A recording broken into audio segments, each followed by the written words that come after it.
Good morning, good afternoon, good evening, everybody. Thanks a lot for joining us. We're here, we're live, pretty loud for this time of day because we are 2 hours away from the Sorare deadline. And Harry Trades, we are here locked and loaded, my co-pilot at that yard for the deadline show yet again. And Harry, as we're coming on live today, we've been rocked, we've been shocked with with some news an hour or two before coming on to the deadline.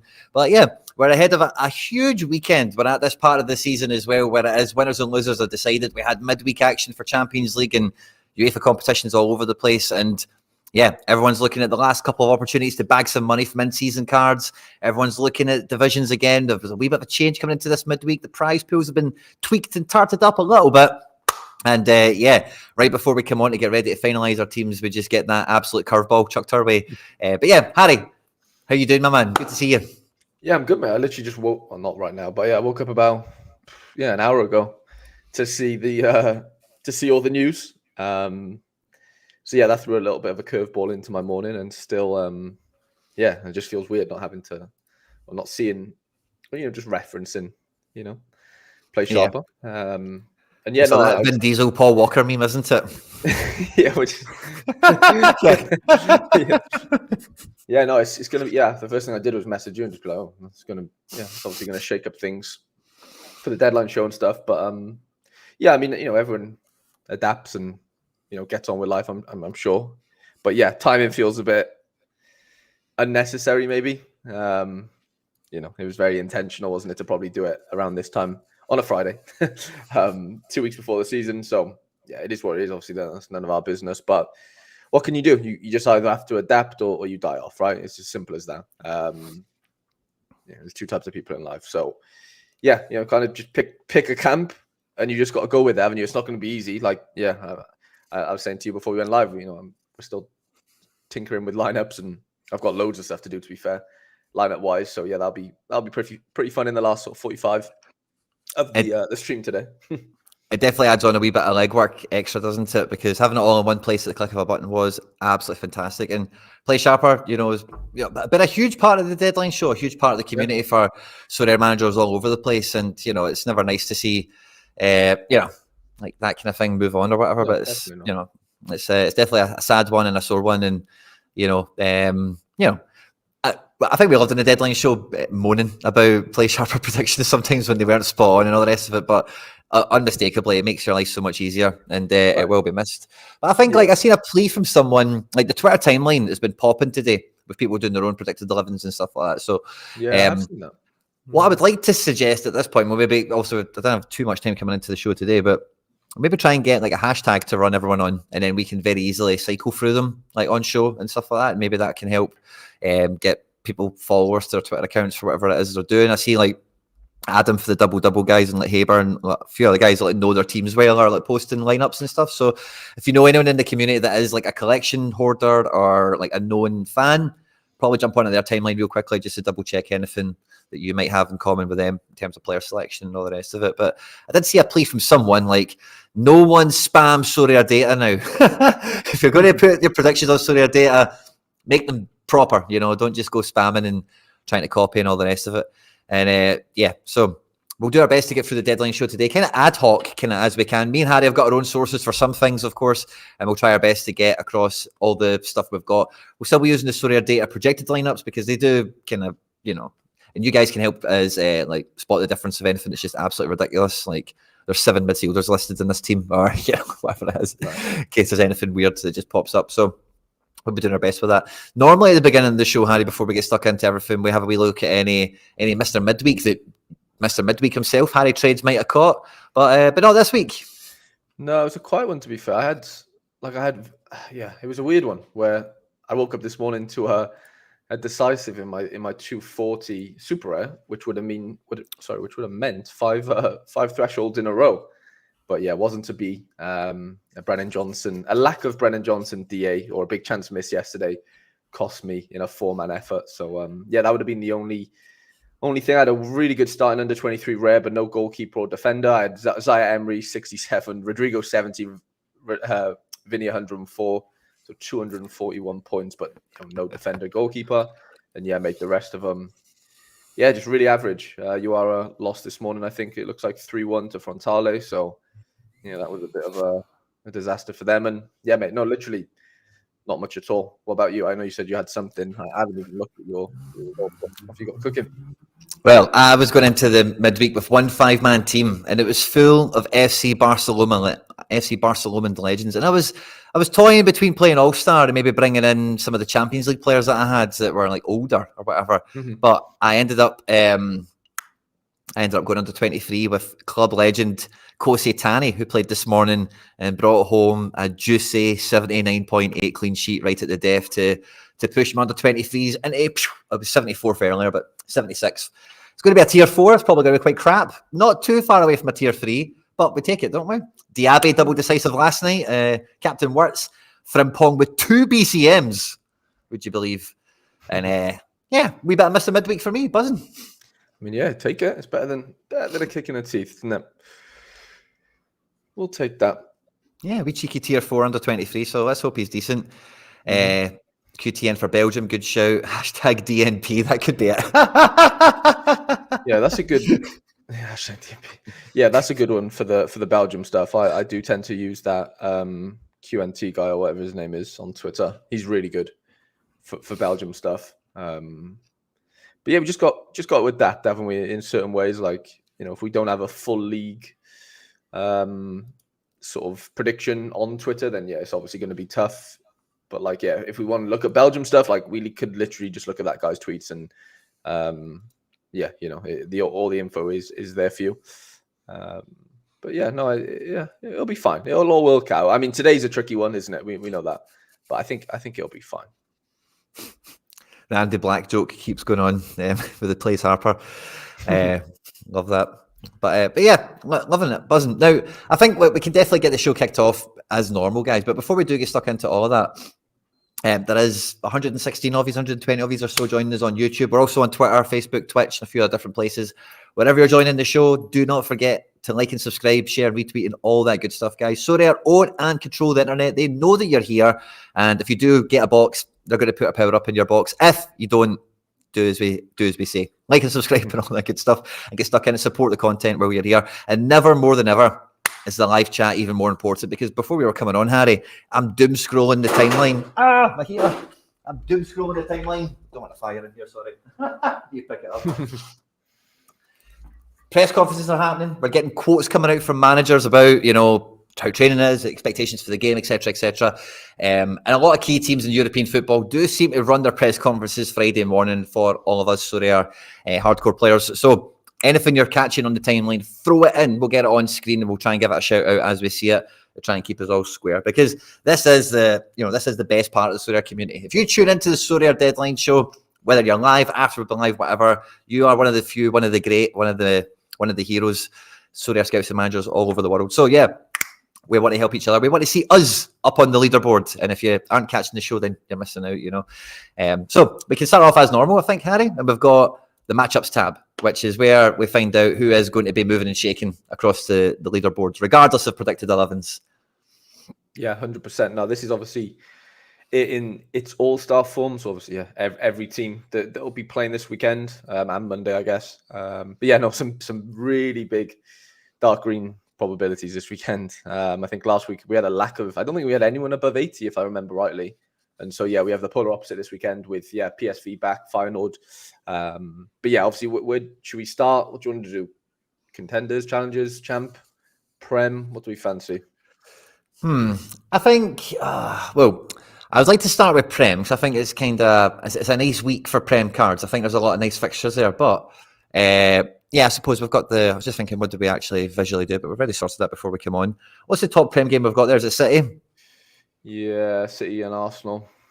So City, I think for me, this could be the highest. It could be the highest scoring game of the weekend. City being at home. This is the projected 11s as we see them here, and having seen a fair amount of Wolves this year, I don't know about Doherty. It's maybe a fitness thing, but yeah, it could be pretty much the team. Interesting that there's no Sarabia from the start, but I think the City team looks pretty nailed on as well, the way things are going at the moment. The goalkeeper situ, we're at 60% for Moreno.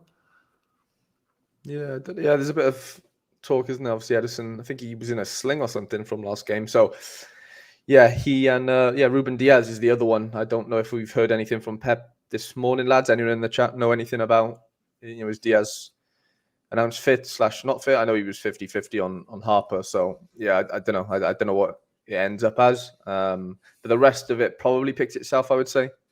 Front sort of five, and obviously Rodri's Rodri. Guardiola's been great, as is Akanji. And yeah, Walker's done pretty well last few games as well. Pep said Diaz, Foden, Edison, all okay. Oof. Interesting. Love it. Nixon Pike, fist bump, my man. And Charlie Dunbar coming in and saying Shart is out for the rest of the season. Oof. Ouch. No more first place finishes for Charlie Dunbar. No, I'm joking. No. He's got a big damn burn. Now. He's got a big damn burn. So this should be a pretty good one for City, I think. Like you say, with the players they've got, if Foden's cleared, if Diaz is cleared, if it is Ederson now over Moreno, then you feel like this, especially at home, this is a game Man City truck up in, isn't it? And somebody gets a hat-trick. It might be Foden, it might be Haaland. Stranger things have happened. It could be somebody like Silva or like Grealish. I can't see it being Grealish, but like you can see a City player just running the show, get bum, and getting right in amongst it, and it's like a 5-4-6, a big scoreline. 100%. Yeah, no, that would not surprise me at all. It really, really wouldn't. But do they keep a clean sheet? That's one I'm not as sure about. Maybe they concede one. I don't know. Maybe with Moreno, maybe not with Ederson. Ederson might get a clean sheet. Right. Yeah, no, I don't know. I think they do, I've got a sneaky little feeling. Yeah, I'd probably fancy them. That'll be a big one. Like you mentioned as well, Arsenal at the weekend. Are they kind of top order? Because I hope that Bournemouth should be very good for SO5, I think, shouldn't it? Yeah, I think that's got to be the one, hasn't it? I know the Man City one's great as well, but yeah, for SO5, I can't really see past that one, honestly. Just with how good they've been defensively as well. Like you've been able to rely on their sort of clean sheet abilities quite nicely, and yeah, it's just worked out. It's worked out really nice for them, hasn't it?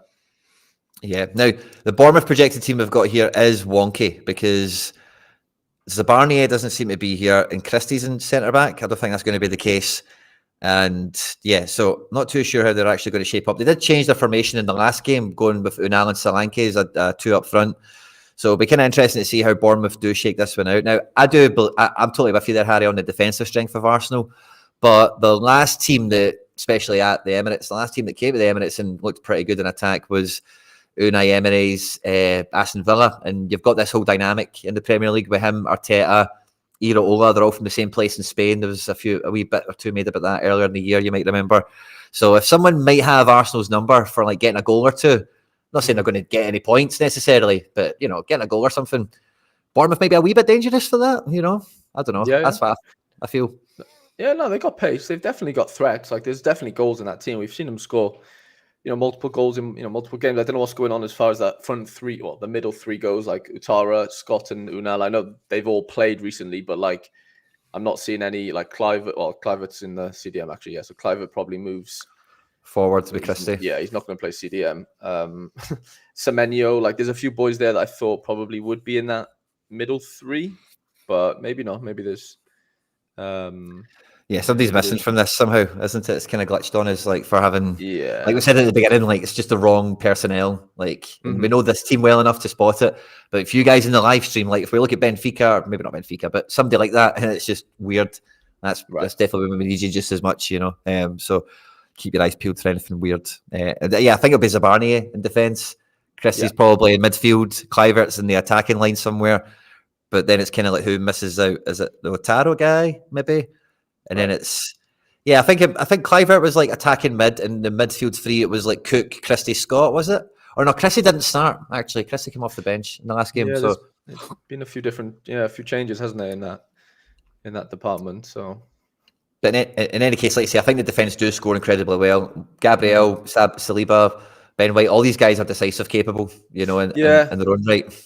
The issue with the defenders, though, the centre-backs with Arsenal is like right now, if I'm picking, like if I've got free reign, I'm picking Ben White over Saliba or Gabriel, just because, like you said, the decisive capabilities of that that wing back position for Arsenal. Ben White's got wicked delivery. We've seen that linking up with Saka. Like he's just gonna get attempted assists. He's gonna get those things. He plays so high up if Arsenal are dominating games, especially at home. So in a weird way, like obviously, if Gabriel or Saliba are the only picks you've got, then you're going to play him, right? But I think Ben White's that little, maybe not a differential, because I think people have clocked onto that now. Like, it's not rocket science to look at the scores and just go, Ben White has hundreds in his game. The other two just don't, unless they do get like a goal from a corner, which is obviously unlikely. Whereas like an assist from Ben White isn't as unlikely. So yeah, it's one of them where like you'd have to, like, the meta is to play Ben White. There's no way you're playing one of those centre backs for me.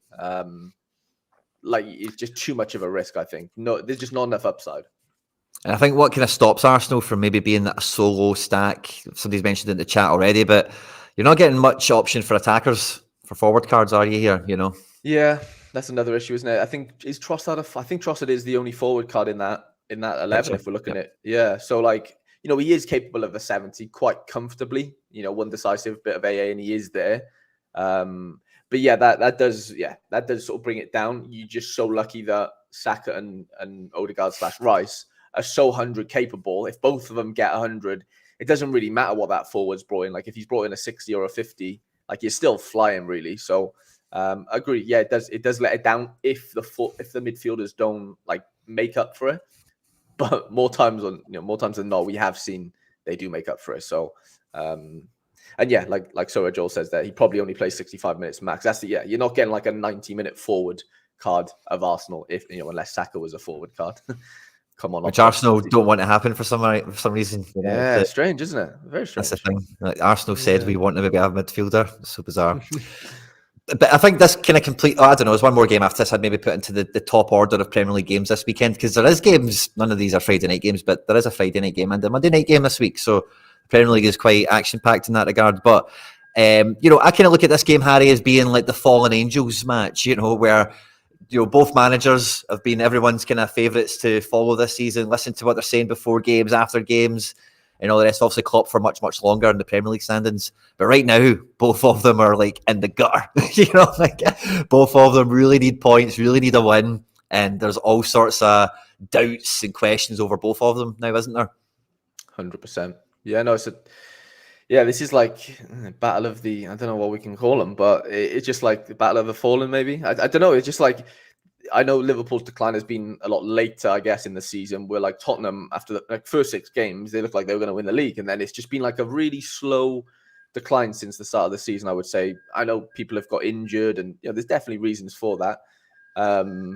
They've been remember that one time where they had literally like 10, like they had like their whole 11 was out. I think it was after that Chelsea game where I went and watched it with a few Sorare managers and Feder as well and whatever. And it was like, everyone was falling down. I think Van der Ven and his hammy. There was loads of injuries in that game. And ever since then, I think they've just run out of steam, it felt like.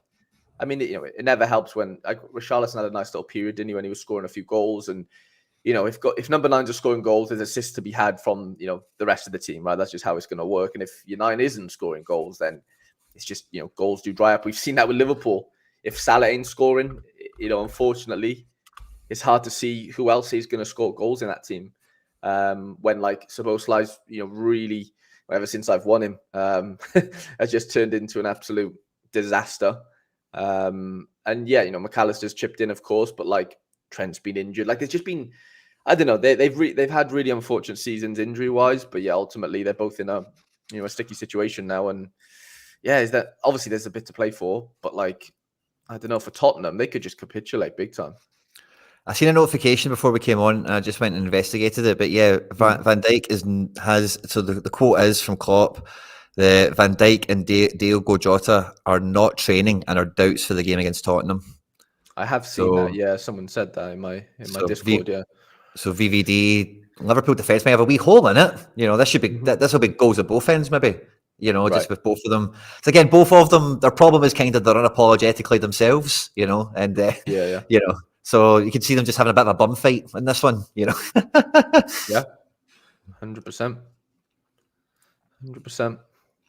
Somebody's asking in the chat, is Chelsea bouncing back? Now, see if you look at Chelsea's form the last 5 home games, they're scoring plenty. Like, they are, like, on paper, really putting the numbers on the board all of a sudden. I've not felt that anytime I've ever watched them, to be honest with you. I didn't catch the game last night or the night before, whenever it was against Tottenham. I missed it, sadly. But they're at home to West Ham this weekend, who held Liverpool last weekend, 2 each. And this game, this game kind of feels the same for me from West Ham's point of view, you know, in terms of what they're up against and how, you know, how they might do something in the game. So yeah, are we getting a bit about Chelsea? Like if they win this, they are putting real pressure on top 6. Yeah, no, they're in a good position. Like I think they've finally realised that Madueke's probably their best winger. It's taken, you know, an enormous amount of failed attempts playing Mudryk half the time, and you know, I know they play on different wings or whatever, but you know, Madueke is their best winger by a country mile. I think. I don't know. You can kind of tell as well. Like he's obviously been like stupidly frustrated about it as well. Like he's really had to buy his time. But yeah, it looks like, you know, Poch is finally trusting him. Gallagher's obviously been Gallagher, as is Palmer. Caicedo was really good yesterday, I've heard, and Jackson's been, you know, I don't rate him, but he definitely gets goals. Like he's just going to put himself in good positions. He's quick, he's strong, he's powerful. You know, he couldn't hit a barn door, but you know, when it's an open goal like yesterday, I think it was after Palmer's. Did you see Palmer? I know you said you didn't. Palmer's had this free kick, Quinny, from like 35 out. He's just whipped it, hit the bar, but it's like bounced down a few times, and then Jackson's obviously just popped it in. But yeah, no, there's obviously troubles in defense, but they've managed to, yeah, they're coping. Like even with like hardly any of their back four fit, they're like keeping clean sheets and stuff. So it just shows that they do have good players. It's just, yeah, keeping them together, letting them have games, letting them have a chance, and trusting, you know, the younger players, which they've had to do, I think, in many ways. They've had no choice, but like, yeah, realizing who their good players are, they're better players, the boys they can trust. Like you can't tell me you can trust the Mudryk. There's just no way. I know Sterling's a bit older, but he's been off the boil as well. But no, I fancy Chelsea again, mate. I know it's a bit of a, you know, London derby and whatever, but I really think West Ham have just run out of steam as well, because they went out of Europe and they just feel like, you know, Brighton did the same a bit earlier. Like those teams are not really playing for too much out of Europe. I think it just takes all you know, everything out of you, because they won the Conference League last year. Do you know what I mean? They've had like completely different seasons. I know it was going to be hard to top that, but you know, I just think they're playing for nothing. Yeah, I'm with you. I do think about looking at this when you see Kudus, Bowen, and Paqueta there. That's a wee bit of strength versus Chelsea's weakness. You know, I know the defence were saying maybe individually they're kind of strengthened up in that, but those guys will just be seeing Chelsea at Stamford Bridge and thinking, I'm making a name today. You know, like Bowen's also trying to get on a plane to Germany. Paqueta and Kudus probably fancy a transfer. You know, so 100%. I don't think it's all. And again, like I was looking at the table there a second ago. West Ham, this is a 6-pointer, man. This is like, if you want to try and get back in this year. David Moyes, we know, is going to be departing, but he's, you know, if he can leave proper with his head held high, you know, he'll be mad buzzing about that. So I definitely think there's motivation there, but I get what you're saying. Like Chelsea have a game in hand as well, by the way, so they have a little cushion on West Ham in a way. Yeah, I don't know. I think Chelsea win that one comfortably, in my opinion. Just with I'm not saying they won't score West Ham. I think they will, but is this another 4-0? I think Charlie Dunbar's on for another good week. I think the Newcastle stacks will probably have a fun one. Now, I don't know how you think about this, right? Burnley are in great form at the moment, like in terms of how they've been playing this year, wins and all the rest of it, not losing as much. They'll be scoring too many goals, which is part of my thing. And I think, like, again, Company is playing company ball, you know, and they're trying to do their thing at home. This is a huge game for them. They need the points if there is any chance of them getting out in the last 3 games. But that style of play is just going to play right into Newcastle's hands away from home, you know, for the likes of Isak and Gordon to just keep doing what they're doing. And it's going to be one of those days where Muric gets 65 points with, you know, not a clean sheet. Yeah. I mean, he has many of those days, didn't he, recently? Like, Jesus, his AA is just astronomical, really, for a keeper. Just shows how bad their defense is, really, doesn't it, unfortunately? But yeah, this could be Newcastle stack season again, couldn't it? Big time. You only have to pick, you know, Isak, Gordon, Bruno, and then it's who you pick in defense. Basically, is where you could come short. Do you go with Livramento, gets a cheeky assist? Do you go for Dan Bird? He gets, you know, last man tackle, whatever. You know, he gets his head on in the box if it's a corner or something. That's the only thing that, like, you know, they don't have a Trippier right now to rely on, type of thing. So you are running, you know, some sort of risk. Yeah, you ain't picking long stuff. I know Murphy actually scored pretty well, actually. Pope, Joelinton and Almiron all back. Do we think Pope actually plays, though? I can't see that. I don't know how far along they are. I've seen some quotes earlier from Eddie Howe. I didn't see anything that was that encouraging. I might have missed some of them. But Barnes as well has been fantastic. Maybe he comes in for a start in this one as well. Barnes is good. Yeah, I love Barnes. Yeah, I mean, but Burnley have been shown, glimpses. Yeah, They yeah. haven't been like they're not like dead and buried as far as like a chef are. Like they are actually, they do have a bit of life in them. So, and they're at home as well. But yeah, Newcastle got so much firepower, it's ridiculous. Yeah. So yeah, I'm sure they'll do okay. But say pushing your fullbacks forward and try to play football and all the rest of it. Anthony Gordon and Isak will just rub their hands together, I think, personally. And then I think after that, in terms of the Premier League, like the game that I'm rather excited to watch, it's Monday night, so we'll probably all end up watching it. It's going to be the wild cards, Crystal Palace against the wild cards of Man United. Monday night, 8:00. Like really, this game could be blooming anything, really, when it's all said and done. Olise, Eze, and Mateta, the form that they're in at the moment, they'll be looking at that back line and thinking, give us a bit of that, So, we could see the boy Wharton put on 40 million on his transfer fee in a good game like this as well. And, this will be a fun one to watch, no two ways about it. I don't know if you can pick any players out as being like, they'll definitely do well necessarily, but it'll be good. Yeah, it should be good. I mean, yeah, on paper you've got to back the three, like you said, probably Eze, Olise, and Mateta for a goal of some sort. And I don't know. Yeah, Wharton's looked good. Obviously, no SO5 cards or whatever for him, but yeah, he's one to look out for obviously next season, if he's still there, because he's just walked into Premier League like it's nothing and just kind of just fitted in like a glove. It's been unbelievable. Fair play to him. So yeah, real talent. And then United side, obviously, yeah, you can't look past Bruno. You'd be stupid not to. Yeah, to go with him, Jesus. I mean, Garnacho's the obvious one, I think, out of Anthony and Højlund, if you're picking one of the three. Eriksen's come back into the fold. We know Eriksen's a good SO5 player on his day. I know this is a different United team and he's been injured and all that jazz, but like he could definitely play. He could definitely do a 35 AA, I think, from Bruno questionable. Ooh, that definitely throws a spanner into the works. Did he like break his arm or something, or his hand, and continue to play last week or something? I definitely heard something along those lines. Yeah, this Wharton's ridiculous. Like I was watching bits of him this season for Blackburn because I have that Andy Moran on loan from Brighton, like his Sorare card. So I'd watch a bit of Blackburn. I know that's a bit, probably torture to a lot of you, but that Wharton was playing, and like I'm not saying he like stood out like a sore thumb, but every time he got on the ball, you were like, okay, he got a really nice left foot. He's got a skinhead. Like he did stand out like visually, but I wouldn't be like, oh my god, this guy's running through the whole team and like doing things in midfield that like someone shouldn't be doing at this level. But when I realized he was like 18/19 now, then you're like, okay, that makes sense because he doesn't look that young. I know he does like visually, but if you're watching a football game and you can't really see his face, like he looks like 22, 23 quite comfortably. And so yeah, he's been so good. I've been so impressed with him. Like I literally called him, he is the English Camavinga. You watch him play, he like sort of glides like Camavinga does. Maybe not as quick, but like the way he actually dribbles, is left-footed, can just pick a pass from anywhere, and he's always looking up. Like he's never sort of caught like looking down, which is obviously you shouldn't be doing as a footballer. That is ridiculous. 6 tackles. But like he's so clean. Like how Camavinga doesn't, he slides a lot, but like he'll just like put his foot out and like the player just like falls over it and he just comes out with the ball type of thing. You know what I'm saying? He's never like stretching or like out of position. It's always really calm and really controlled is probably the best way to describe it. But yeah, future England international. If he's not, then I'll eat my foot because I'm not seeing many better midfielders than him. I know we have the Mino talk, but that's the talk. It's Mino and him. It's not, no disrespect. It's not Mino and Miley. I mean, Mino versus Wharton.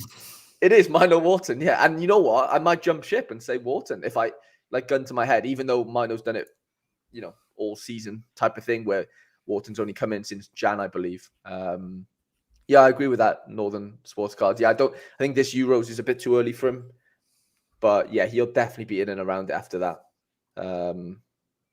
Yeah, I think he's like a Bellingham type in that, like he's been playing. I don't know, Dan. When did he make his debut? I'm gonna guess 16 because the way he's playing at 19 now, I'd be shocked if he wasn't starting at 16 like first. But yeah, he looks amazing, and it's just a breath of fresh air. It's just nice to see young players come through from Champ, and not many people make the jump. So it's just like nice to see him just fit in. It's amazing. Yeah, I'll scroll through the rest of the Premier League projections that we've got here. I think they're the main ones I was kind of, we could be just up about.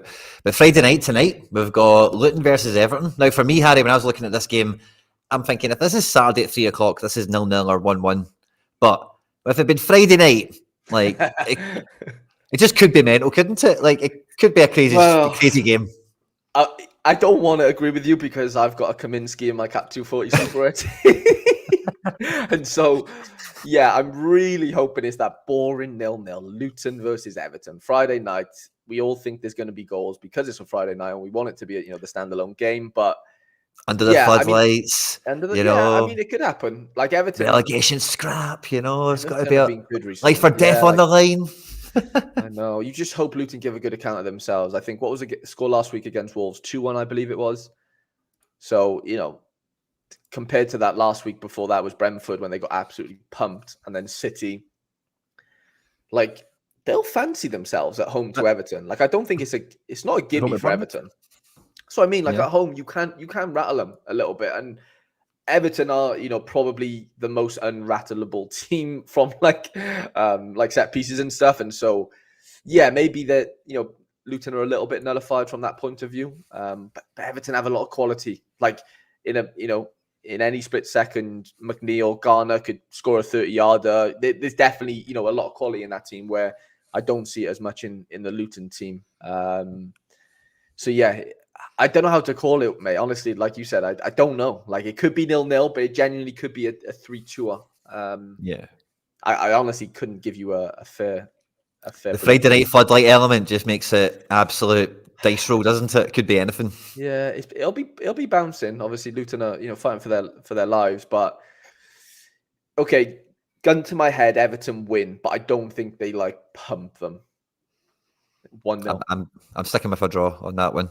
Are you? Okay. Yeah. Another game is kind of similar. Brentford are now officially safe from relegation, so pressure off for them. They were never really in the mix anyway, but there was a little bit of threat that they could be dragged into it. But I think now mathematically that's not really possible. So we bit of pressure off for them. They've not really done anything this season, and Fulham are in that kind of middle of the table. Again, nothing's really happening for them. There's no pressure on them really to make sure you finished in that position or don't finish down there. They're just kind of hovering. So again, like this one's a wee bit weird. It could be just the guys just turn up and take it easy, just kind of get through the one with no controversy or nothing mad happening. Or both of them just think, hey, let's go out and play. Let's go for it. Let's just, nothing to lose. Let's just go and have some fun. Shackles off. And it's a game of Premier League football. Let's go after it. A couple of goals for each team probably, but both have good goalkeepers. Yeah, really good goalkeepers. Be very shocked if this game was a 0-0. With firepower on both teams, probably more so Brentford if I'm looking at that front three, even though, no disrespect to like a Willian or Pereira or Muniz is obviously been their goal scorer, but don't know. I think Brentford have a few more goals in this team, a bit more pace in the front line, and it'll definitely be end to end. I'd be very shocked if this ends 0-0. Very, very shocked. And then we have the Aston Villa going from bad to worse in the Europa League or Europa Conference League, losing 4-2. Couldn't believe that, man. When I seen Moussa Diaby coming up double decisive, I thought, the comeback is on. I couldn't believe Olympiacos got 4 goals in that. Honestly, that really blew me away. But they're playing Brighton, who everyone is telling me how bad they are. When you look at their statistics, like recent form is shocking. But come on, you can't write them off at this stage, especially with Villa just playing Thursday night. This game's Sunday at 2 o'clock. Yeah, if Villa didn't sort of play last night and whatever, and the result didn't go the way that it kind of did, regardless if it was their fault or not. Sam Tyes told me the ref had a big part to play in that one. But if that didn't happen and they have another tie-in, obviously, in Greece the week, the midweek after, I would probably say they walk all over Brighton in Brighton's current state and form. But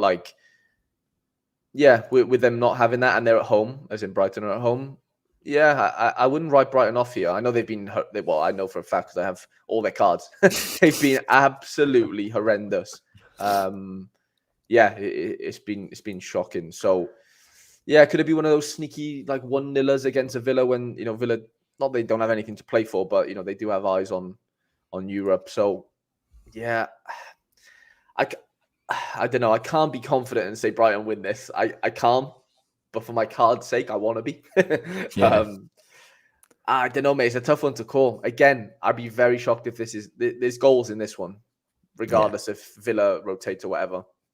There is definitely goals in this one. I can't see this finishing 0-0. As much as I hope it would, for Bart's sake, I don't think it will. Bart and Olsen don't strike defensive confidence in your SO5 teams, either one of them, do they? No. Yeah, Olsen. Yeah, RIP Olsen owners after spending like 70 quid on his rare for the midweek and then drops what did he drop, like a 12 or something? Does Barco play midfield? No, he'll be left wing, won't he? Yeah, he'd be left back / Gilmore plays CDM, Barco left back, Veltman right back is how that would look if that is the team. Yeah. But when Barco played against C, I know he gave away a couple of goals like he did, but they were trying to play out, and that's just Brighton, right? They're always going to overplay, but you can't do that against City, obviously. I think the manager came out and said he was their best player. Like, he did play quite well, even though he did give up a few, goals. I did watch him. So who did they lose to last week? They got battered, didn't they, by Bournemouth, I think. I didn't watch that one, to be honest. I can't really tell you how he played, if he even played. But there's definitely goals in this. I'm saying another 2-2, 2-1 somebody. Very hard to pick, though. Yeah, I'm with you on that one. And then the final game we've got is dead and buried Sheffield United, who still seem to score a goal or two per game, even though they are like out of it. Again, I think they're just going into every game just like, hey, let's just go for it. Let's just try and score some goals and have some fun. And Forest, like, again, this is like do or die time. If they don't get 3 points against Sheffield, surely that like is a huge blow to their chances of survival. Obviously, we don't know how many points they're actually going to end up with when it's all said and done. But if you can't beat Sheffield away from home, then you shouldn't be feeling comfortable with 2 games to go after this game. Yeah. 100%, mate. Yeah, you've got no chance. You're really, really up against it. But I think they've got enough. I know Chef have got goals in them, the odd 1 or 2 every game or whatever. But yeah, I think Forest will have too much for them. I do. They've got too much quality. All it takes is a Gibbs White little ball into the box for Wood to get his noggin on, and it's 1-0. Like, it could easily happen at any time in that game. And then Adoy and Alanga on the wings, like, they've got a lot of legs as well. So as long as they can like not concede, like, there's definitely goals in that Forest team. But that is the big question. Murillo loves a little halfway line, or even from his own half. Have you seen his efforts from goal? He just tries to shoot from everywhere. Well, he's class. Yeah, I love it. But I don't know what's going to happen. I know Nico went off injured last game. Montiel played after him, and so there's no way Montiel and Nico play together. I just don't know how that would look, because I think Willy Bowley played last game actually against City. Yeah, so I don't know how accurate that 11 would be. I don't know Nico's condition, to be honest. I know he came off with a hamstring injury. Fair enough. So we'll take that back to the matchups tab. So we've had a good look at the Prem, which is class. Now we've got, where will we go from here? We'll go back to the overall tab and see who the big movers and shakers are. I see lots of interesting shouts for teams like Graz and Lisbon and all that good stuff. So who is actually... Oh, we've got the Dutch dominance up there. So are we going to have another one of these Challenger weekends where it is like huge list of 100 merchants, we think? Yeah. Oh, yeah, it's going to be frightening because PSV can win the league this weekend. Ooh. Yeah, so everything's on them beating Sparta Rotterdam at home. Gala at home as well to Sivasspor, as are obviously Feyenoord as well. So, yeah, no, it's going to be... Yeah, obviously Sporting are up, the highest there actually, so can't forget them. And they're still, trying to get the title as well, I believe. So yeah, mate, no, I think Challenger is going to be a joke, like an actual joke. This is Sporting Lisbon here. I think you don't even need PlayShaper for Sporting Lisbon. They do just play the same team every week, don't they? Minus one guy, maybe, depends on who's fit. But Trincao, Gairaquez, Pedro, Nuno Santos. But this team looks like the same team we see every week. Franco Israel obviously coming in goals recently. Also got the PSV team ready there as well, because they are at home to Sparta Rotterdam. And again, when everyone's fit and available, the team does kind of pick itself, doesn't it? Yeah, the PSV stuff obviously Dest out. So yeah, it looks like Maro Jr. probably comes in, if not Van Arnold, but I think it would probably be Maro, and then the rest of it picks itself, like you said. Maybe what's his name? Chucky Lozano over Tillman, but in Tillman's form, I'd be very shocked if that happens. But you're right, mate, not really too much to discuss there. Especially with Lozano being touted to move back across the pond. So yeah, I don't think that's likely. I've got Ajax loaded up here as well, just to keep on the Dutch theme while we're here at the moment. So Ajax away to Volendam. Highly favoured for this one. Jordan Henderson on a double A rated game for this. I guess this is probably the nice thing about seeing it on this page is you can see the matchup rating for the positions. That's kind of nice. Just cool. Robbie on a double A. Rulli on a B. So, yeah, Volendam might get a wee cheeky goal in this one. Yeah, I mean, maybe. Ajax actually have been scoring really well SO5-wise last couple. Wrench has been really good. Rulli hasn't actually, to be fair, if I'm being honest. But a couple of the defenders, even though they haven't really been getting that many clean sheets, they've been scoring half decent. But like no Berghuis, no Berg, the other Berghaus, Berghuis, all the Bergs. So that's obviously a big miss, firepower wise. So yeah, would it be that high scoring in that case? Potentially. Like they still have Akpom and they've got boys who can score goals, but it's not first choice, is it? No. Wrench does look good for an 80, but like he looks really good on it now. For us doing lineup builders last night. We've got Feyenoord, who Arne Slot looks to be on his way to Liverpool, so he'll be, surely wanting to keep the good times rolling for as long as he can. Santi Jimenez, Stengs, Minte, Ivanusic looks to be the attacking line here, with the midfield being Zuriki and Timber, back four minus the injured Hartman, kind of picked itself all season. And then Bajlo's in goal. Yeah, Bajlo's back. They've still got something to play for, I guess. I know managers leaving and whatever, so yeah, they'll definitely want to do him, a good one. But like, yeah, Zwolle not up to much. So this could be this could be equal to the PSV stuff, even though PSV are just obviously a far dominant SO5 team. They'll definitely be 80s and 90s here. Be very shocked if there weren't. Gertrude maybe, little assist. Stengs is always good for a couple of decisives, and Jimenez has got a really low L15 actually, just on a random note. I think he's like 44 when I was building lineups yesterday. So he could be a nice little cap option. I think Timber's only up 50, so there's definitely room for peaks to be had, I think, in this game, just with how good the fixture is. Another game that kind of stands out to me in Holland is Utrecht at home to Dead and Buried Vitesse, because Sam Lammers is one like Eredivisie Player of the Month, and I don't know. Ridiculous. Yeah, so this is his time at Rangers, right? And he was pretty damn bad the whole time he was there. And then since he's went to Utrecht, he's just turned into like who do we comp this with? Is he like a De Jong, like a prime De Jong? I mean, the scores aren't that dissimilar considering he's not playing for PSV. But does this tell us, Quinny, that the Eredivisie is just a farmers' league and the Scottish leagues, deserves to be a challenger? I don't know. I'm just throwing it out there. Yeah, well, it's a funny one because also in goals they've got Barkas, who was kind of similar when he was at Celtic. Was kind of you kind of hounded out, sadly for him, because it turns out he's not a bad keeper. Did Lammers start every game? Not but like majority for Rangers, just to give it like a good comparison. He did he? Yeah, I played a fair bit. Isn't it? Yeah, because Beale wanted him. Right. I'm not even taking out the DNPs. Interesting. Yeah, because on paper he's playing for Rangers in one league, which is a 1-2 dominant team in that league, and then you're playing for Utrecht, who are nowhere near it. For being honest, are they top? Not even the top 4 team. So it's like, it is interesting. There's obviously other factors which I'm going to miss, but it is like, and he's back home, and there's definitely external factors, right, that are going to. When I say home, I just mean he's in Netherlands. I don't know if he's from Utrecht. But you know what? Like it could, those things definitely play a part. And AAA rated. I know he's on fire. Fair play to him. They've got some. I'm going to be playing my little El Karani, the little right back there. I think he's a left back in one of my lineups. So yeah, but like Vitesse scored like 3 goals last game. They beat somebody. Wow. So they're no mugs. Like I know they're going down and whatever, but they're actually going bust. Actually, I think. It was a financial penalty, wasn't it? They got the point deduction.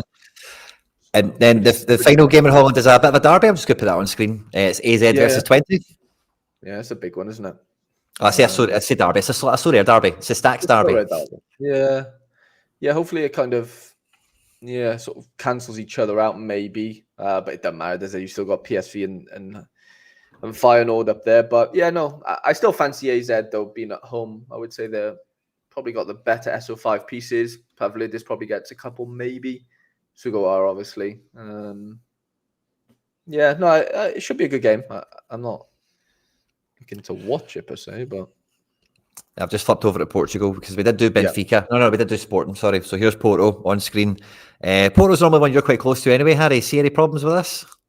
no, not really. They've got a lot of suspensions. So Wendell, the left back, suspended. So that's a bit of a killer. Pepe, like defender Pepe, he's injured. So they've definitely they are weakened 100%. Chavez are not good though. They're like 17th in the league and they've only got 7 players playing for them. So it should be quite easy against 7 boys.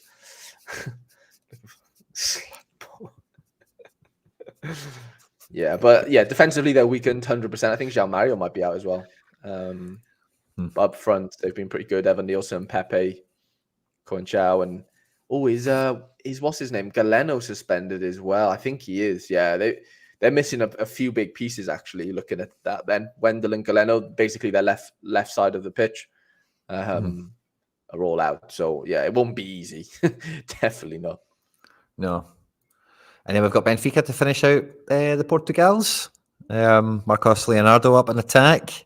Seems like they can't figure out who is the striker in this team, They've just been searching for that 9 all season, really. Having 3 or 4 of them, they've just not really settled. But yeah, seen the Di Maria into Miami rumors pop up. I've seen that he has officially ruled himself out of going to a team in Brazil because he got like death threats or something like that, or Argentina, sorry, and drug dealers or something. Where he's from, like his family live there and stuff, I think. So like they don't want him back home for whatever reason. Otherwise there'll be nasty things will happen apparently. But don't like to hear that. Yeah, bad crack. But into Miami seems fun enough, I think. Living it up in Miami, I'm sure. So are we changing the DP rules again? Is that what's happening? Yeah, I saw that yesterday. They were like, someone was like, "Oh, find out here how they can have these 5 players." I didn't click on it, but yeah. It's like, this is how Inter Miami are doing it. We've got Turkey on screen now, so we'll start with Galatasaray, who ripped the door off of it last week, didn't they? And again, their fixture this week looks pretty good to go. It was an uphill battle, wasn't there, for sure? Jesus, man. Like, that was Friday night as well, so 100 from Muslera, 100 from Mertens. Obviously, Icardi had like an 80 and whatever. You just never, Challenger was gone and, dead and buried by Friday. Simple as. And we've seen that happen with PSV in the past. I don't know if there's any big Challenger teams this Friday, tonight. I don't know. Someone can tell us in the chat. But, this is, to be honest, though, Silversport, if you look at their results, Quinny, they're quite sneaky. Like, they're not, like, shocking. Like, they've been picking up a few results. Oh, yeah. They're unbeaten in 4 games. Beat Trabzonspor, drew with Fener. Like, I don't think it's as easy as maybe we think it might be in a way. Nice. Yeah. So I'm not too bored, actually. I don't play Challenger, really. So, I don't know. Good for you guys. Yeah, I don't think it'll be that easy, maybe. I know Gala are a step ahead. It's like the same thing as like a PSV in a final, I think, in the Eredivisie, where Fener are really good, but Gala have just been that much better. And so maybe that extra bit of quality sees them through. You'd like to think so. But yeah, watch out. Watch out, challengers. Did any of their Turkish clubs come into the reckoning? Not way high up, I don't think. We could just move it to...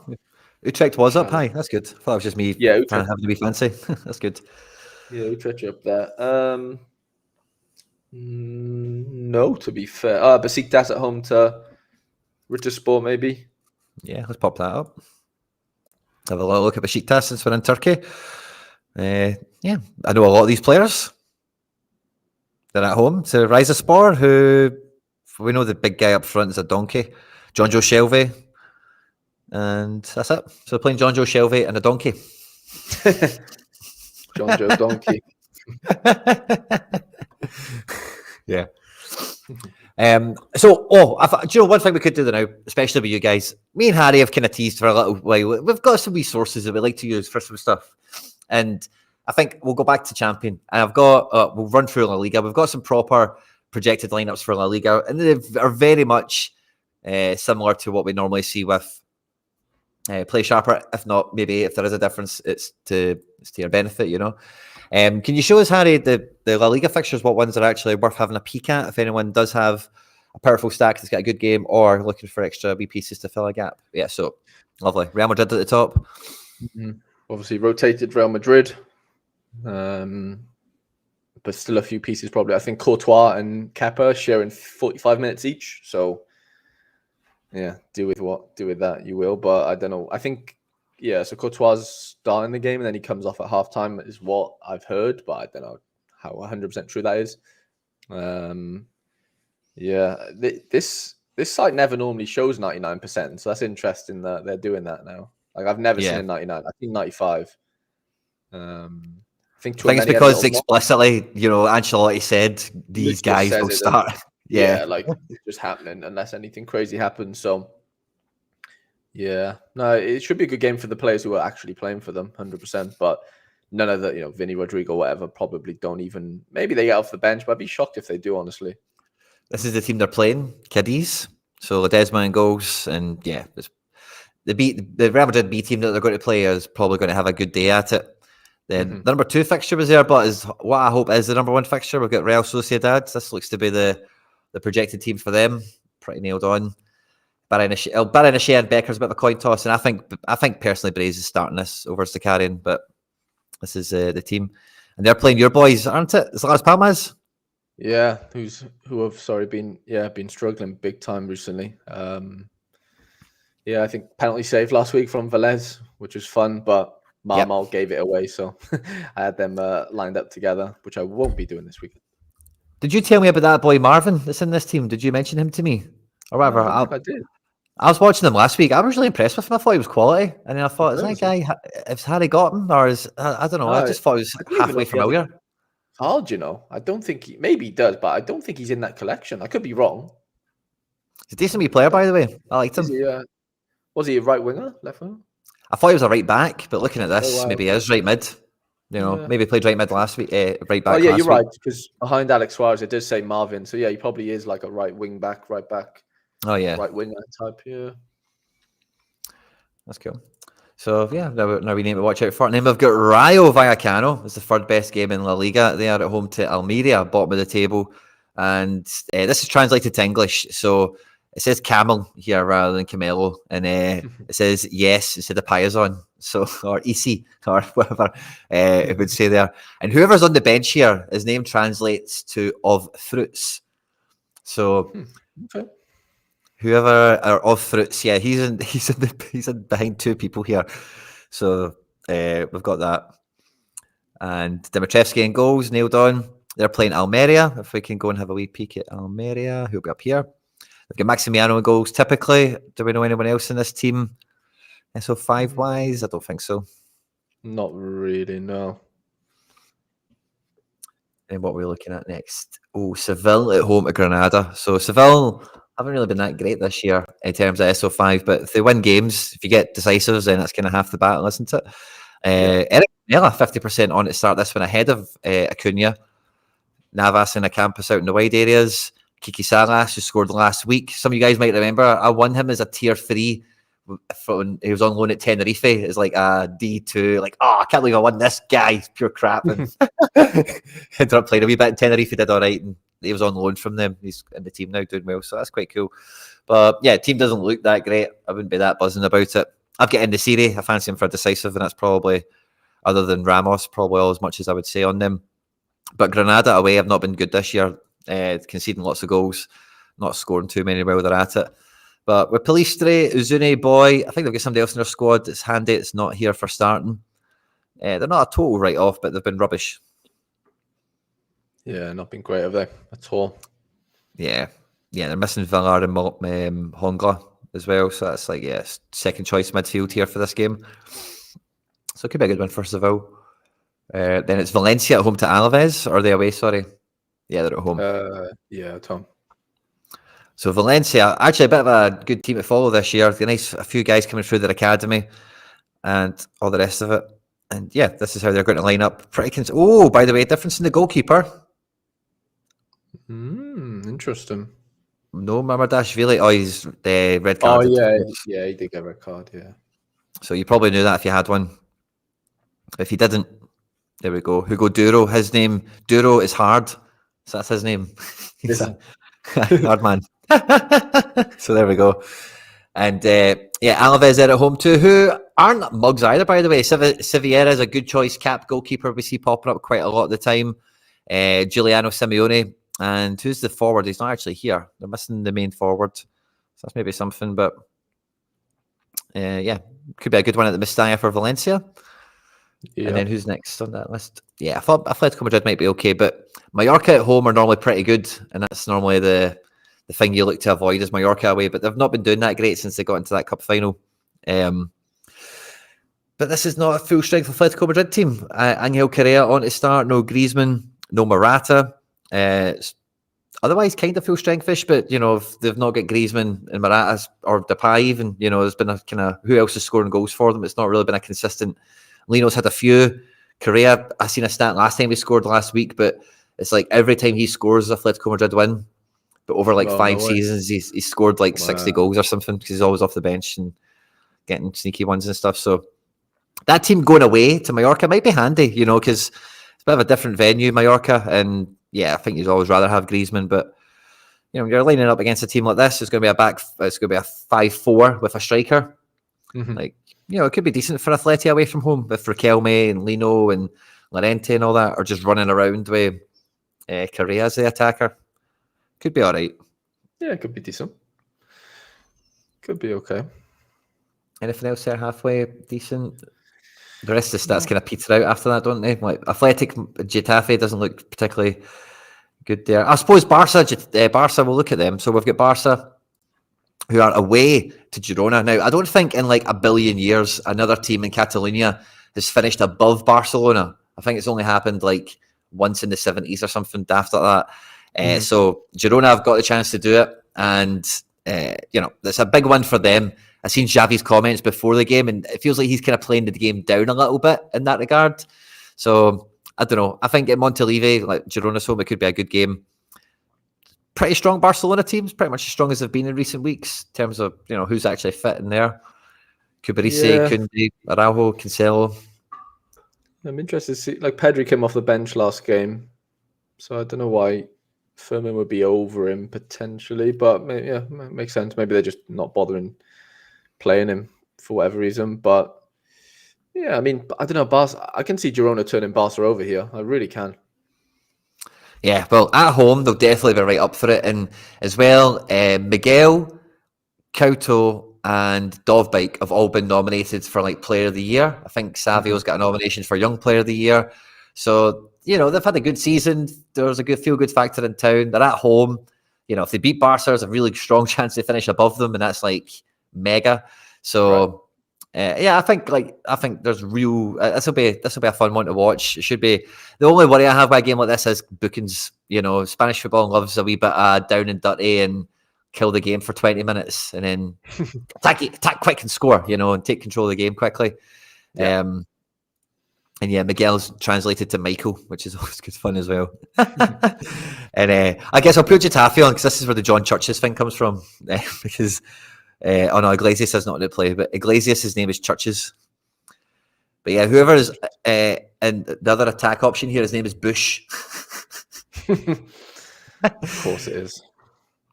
And Moriba is died. So his name is Died. That's morbid. I don't know who wants that as their family name, but there you go. Who are Getafe playing since we put them on screen? Athletic Club, we'll put them on. Here's their team on screen now. Both the Williams brothers in town. Meadows in midfield. Okay. Along with Walls at the back. Jesus. Love it. R.I.P. Moriba. Died. Totally. Yeah, I don't know what happened with that one. That was weird, wasn't it? Yeah. It was the next big thing coming out of Barca. Went to Leipzig, went to Valencia, at Getafe. Just fell off a cliff, didn't he? Big time. Yeah.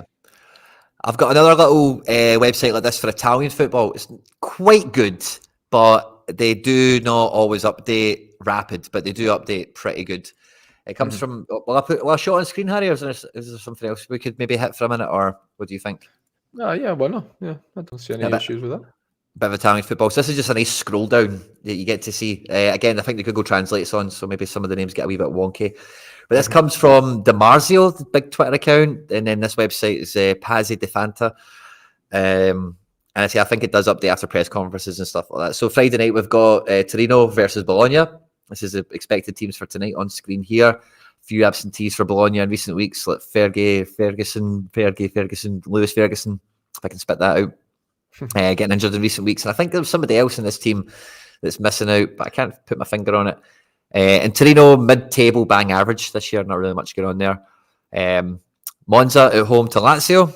Team is on screen, and I seen Tudor's quotes this morning in relation to Castellanos and Immobile, and Tudor's words were effectively, you need to prove it every week that you should be starting, and I think that's a dig at Immobile, like, I'm not just picking you because you're Immobile, like, you need to actually train like a hero, and get your spot. And Zakanye is actually going to be a last minute, they want to play him, but they're watching out for it. So feel free to check out the Lazio Twitter page for the exact quotes, but yeah, so maybe watch out for him. The rest of the team's pretty solid to me. Inter Milan title party rolls on. Sassuolo dead and buried at the moment, and there's new contracts for everyone in Milan, it feels like, and maybe they're going to try and get a few more signings in there. So I don't see them slowing down. I don't think they're going to be on a hangover. I seen them on the bus and all that the other day, and Milan has been mental since they won Serie A. Fair play to them getting their second star and all that good stuff. But yeah, I think the players will just be dying to get back onto the pitch and having our big spanking. Yeah, no, it'd be I mean, Sassuolo are shocking, aren't they? So they could really spank them there big time. Yeah, Josh Doig this morning linked to Lazio. Forsvite as well is probably making his way out as well in the summer, is what I'm kind of seeing on the old timeline. We've got Cagliari and Lecce here on screen. If any are mad enough to be playing any of these guys this weekend, then fair play to you. Could be a nice wee differential. Could be a good game for one of them. We've got Verona here at home to Fiorentina, who are semi-finalists themselves, against, who were they playing again? Bruges. Yeah. And this game is kind of funny because, no, it's not actually. I've actually just got muddled up between things there for a second. But yeah, they were playing Thursday night. I think it's just the whole Thursday-Sunday thing. I thought it was a wee bit funny because they do like to rotate. Yeah, we don't see Nico Gonzalez here, and there's somebody else that's maybe been rotated from Thursday night, but otherwise it's quite a stable team because Fiorentina, I feel like it's Serie A, their place isn't safe yet. The Verona team, Suat Serdar's in midfield, and I think the rest of it's been kind of normal.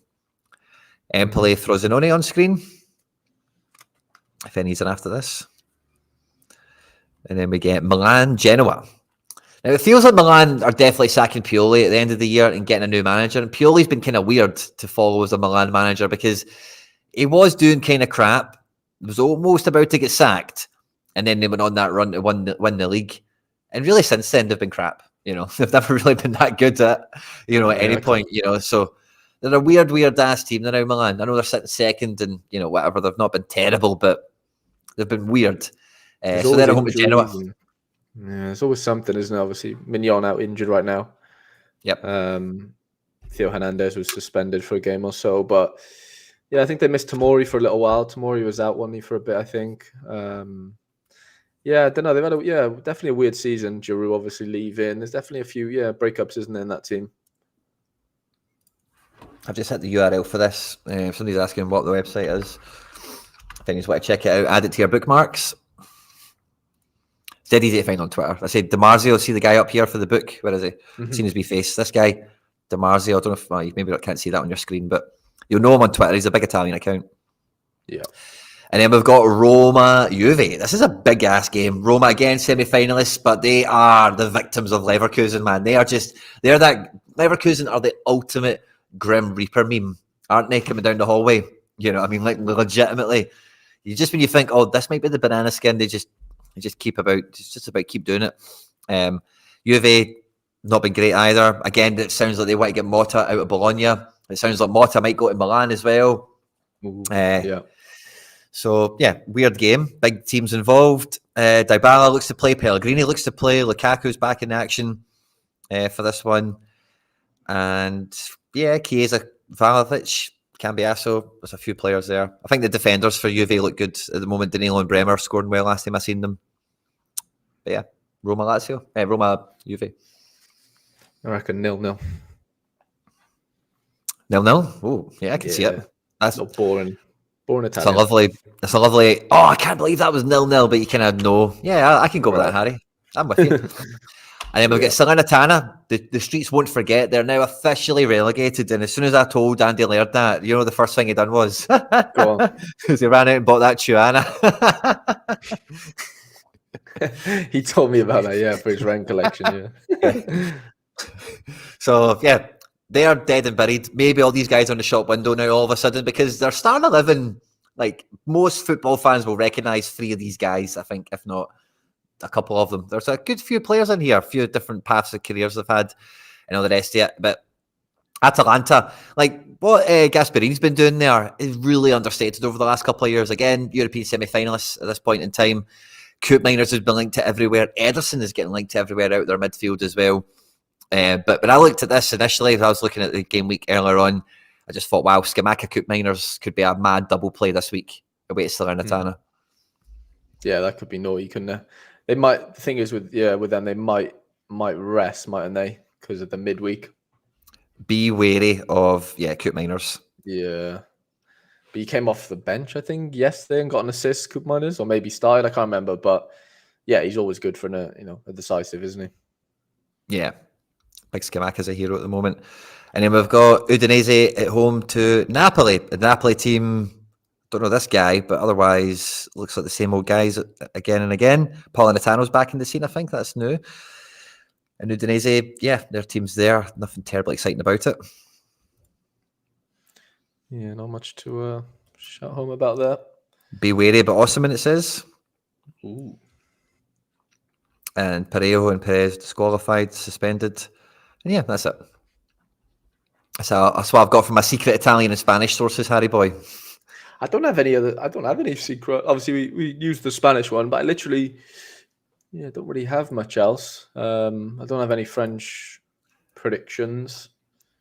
The Twitter timeline is one of the best ones. I mean, the Belgian one's really good on Twitter. If you want to get that up, I don't mind. Yeah, I said that Pansy DeFanto, like, it has let me down once or twice, but it is like for some stuff it can be. It has done me good as well. So it's one that you do need to watch it, because like if I look at that Italian one we looked at, if I look at the website all the time, I can tell when it's been updated, and see if you're saying that one's rubbish, there's a fair chance it's not been updated since they played last night and the press conference maybe today or whatever. So maybe that's part of it. So I say it's one of those things that, you need to kind of, if it's, check out Gazzetta. Yeah, so Gazzetta, do they have a good one? I use Gazzetta. I'll be honest, I have used Gazzetta before. Gazzetta. So do they have an actual predicted section then? I think so, yeah. Oh, lovely. You have to like click on the game, I think it is how that one works, and then Gazzetta dello. Sure. Gazzetta, sure. Give that a wee cross-reference in real quickly. Dello Sport in English. Accept and continue. And translates everything to soccer. Okay. Yeah, I'll click about with this for a wee second. But is there anything? What other games are kind of rocking those matchups? Harry boy. Like in general. Yeah. What else do we have in general? We've got, obviously, your boys. We've kind of covered quite a few of these. Yeah, I'd say Celtic, the only ones that stand out there, maybe. Honestly, like, not that much, Mm-hmm. Fair enough. Then Liverpool, Leipzig away to Hoffenheim. I wouldn't say there's a ton that we're missing, really. There's obviously good matchups, but there's nothing like stand out that we're like haven't touched at all. Oh yeah, that Atalanta team on Della Sport is wildly different. Oh, is it? Yeah, very different. Yeah. So fair play on that. I quite like the way this wee page works as well. Gazzetta dello Sport. This is quite a cool one because you just click the wee thing and it fires you up, just moves you around. Yeah. It's quite cool. That's a good one. The rest of the teams look kind of similar enough, to be honest with you. There might be a discrepancy by one or two of them. And some of the translations are funny. So number 23 is Stretcher. And I seen a really funny one. Was it Lazio? Yeah. Number 15 is Farmhouse. Imagine that was your name. Farmhouse. That's class. And then, yeah, number 23 for Roma is left-handed. Okay. Imagine that's what was printed in the back of your shirt, you know? Left-handed. That's amazing. Pellegrini, his name is Pilgrims, it looks like. Okay. That's funny. And yeah, so love the... Oh, number 4. Who's that then? Bastoni, maybe? Or his name is Katz? No, not Bastoni, that's Inter Milan. Who's the Gatti? That's the Juve guy, isn't it? That's funny, his name's Katz. Some of you guys were asking me about Celtic as well. We did the Sorare CSC stuff last night on the Celtics Here channel. McBride has done a predicted 11. We kind of went through all that last night, but I was saying to McBride last night, and I'll say it again. I do fancy Daiza Maeda to start the game. I'll go and put Celtic up on screen. Celtic are playing Hearts this weekend. One of the better games. I heard you and Laird saying it was one of the better games in contenders, but I don't think it's a great game in general, to be honest with you. Hearts are definitely no mugs, as it were. But Daiza Maeda's in full training, so I think that throws a bit of question on Kuhn more than anyone, to be honest with you. But I think this team is pretty much the team. Yeah.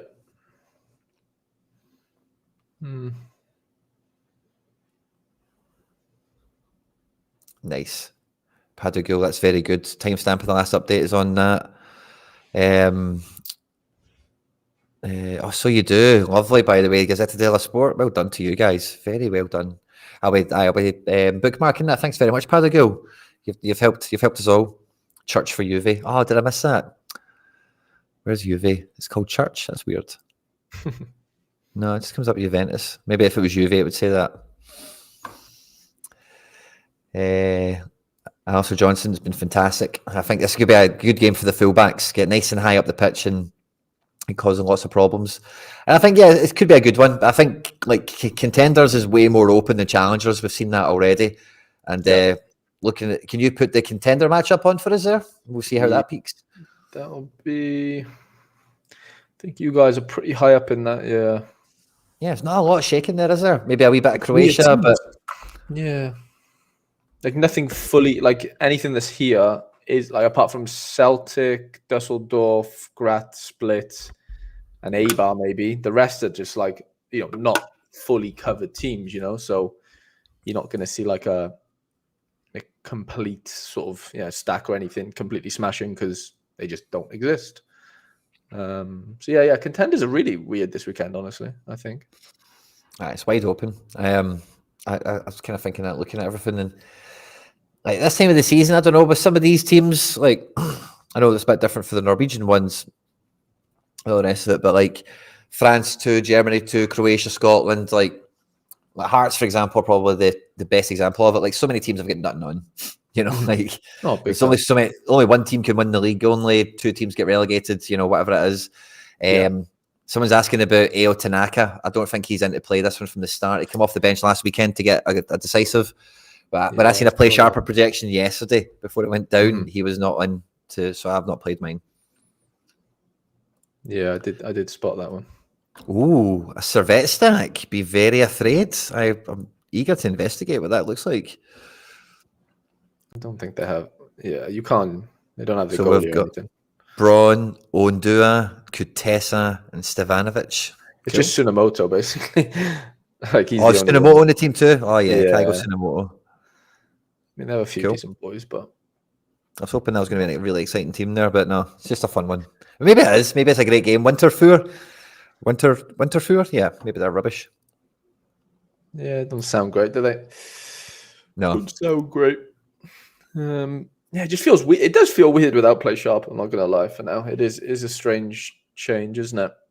It is. It is indeed. I'm going to pop up MLS to have a wee scroll through that as well, just because feels like a good one. Again, like contenders is a bit dry. I don't think there's much else to kind of go through.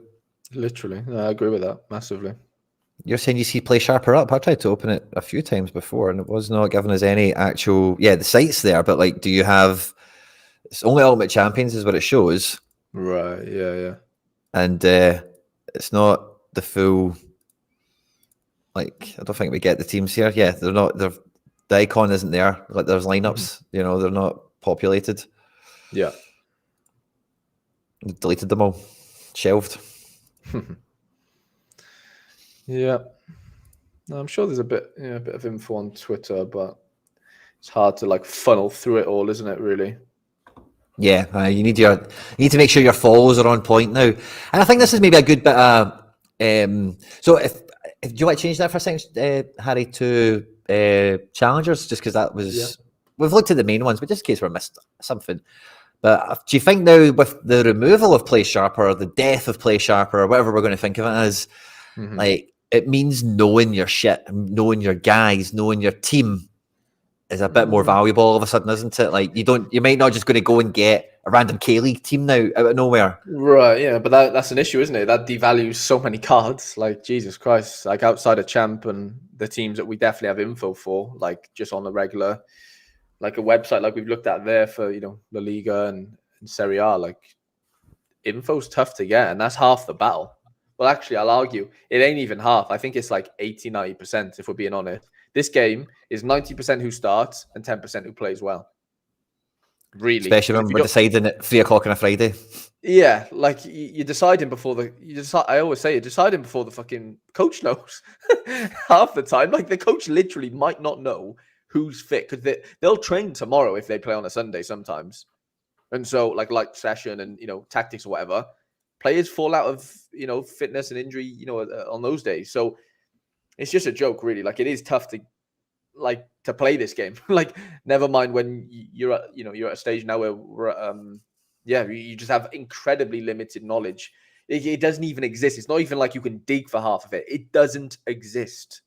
Do you know what I mean? Yeah. So it's just like it's so tough unless you do have experts, but even experts sometimes get it wrong, which is fine because the coach doesn't even know his team at that point. So it's like you can't put all the blame on them. Like we've said, we'll have a laugh sometimes if Harper got something wrong and whatever. It's going to happen. Human error, right? And you're just guessing. But like at least you've got like if you're an expert of that team and you follow them like religiously, like you do with Celtic, like you're gonna know 85% of that lineup.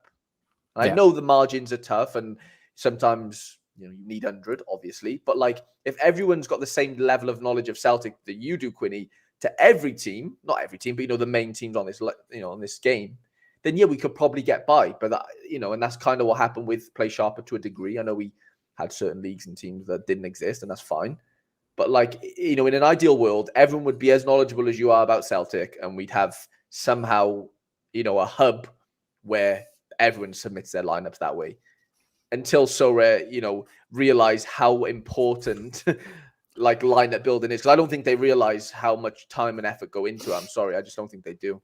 They don't get it. I think what I said to you, Bob TB's got a great comment here. What I said to you before we came on is, you said to me, Laird's already said something somewhere, so not to put any pressure on him or anything, because I know SorareData definitely don't like channels going and putting public pressure on companies to make change, to make consumers happy. I know they definitely aren't about all that with their big button campaign or whatever, but I would love SorareData to just find these experts and say, here's your membership for nothing and you get a gold button. And if they do a projection, we see it on this little screen as like certified or something, or maybe not certified is the word, but like here is the projection from the designated golden button person, and you just give them their membership for nothing or whatever. They can access the site and do the thing.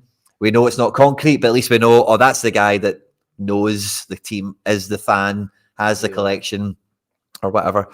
So I think SorareData, I remember there was a bit of a turf war between the two of them over the experts and all that stuff not long ago. So it looks like they've won the battle in that regard for staying on their feet a little bit longer than the competition in this regard. So it should be easy enough to just go, here, who are the experts? Here's some memberships, log in and... Or even just a discount on membership. You don't even have to give them a membership. Do you? Depends. Maybe depending on... Depending on what you're covering. Right, so the whole league. Yeah, 100%. I agree with you. I do. Yeah. Like they'll treat the Scandinavian guys well, because that's just what they're like over there. They love their Scandies. Yeah. So they'll treat them well. Yeah.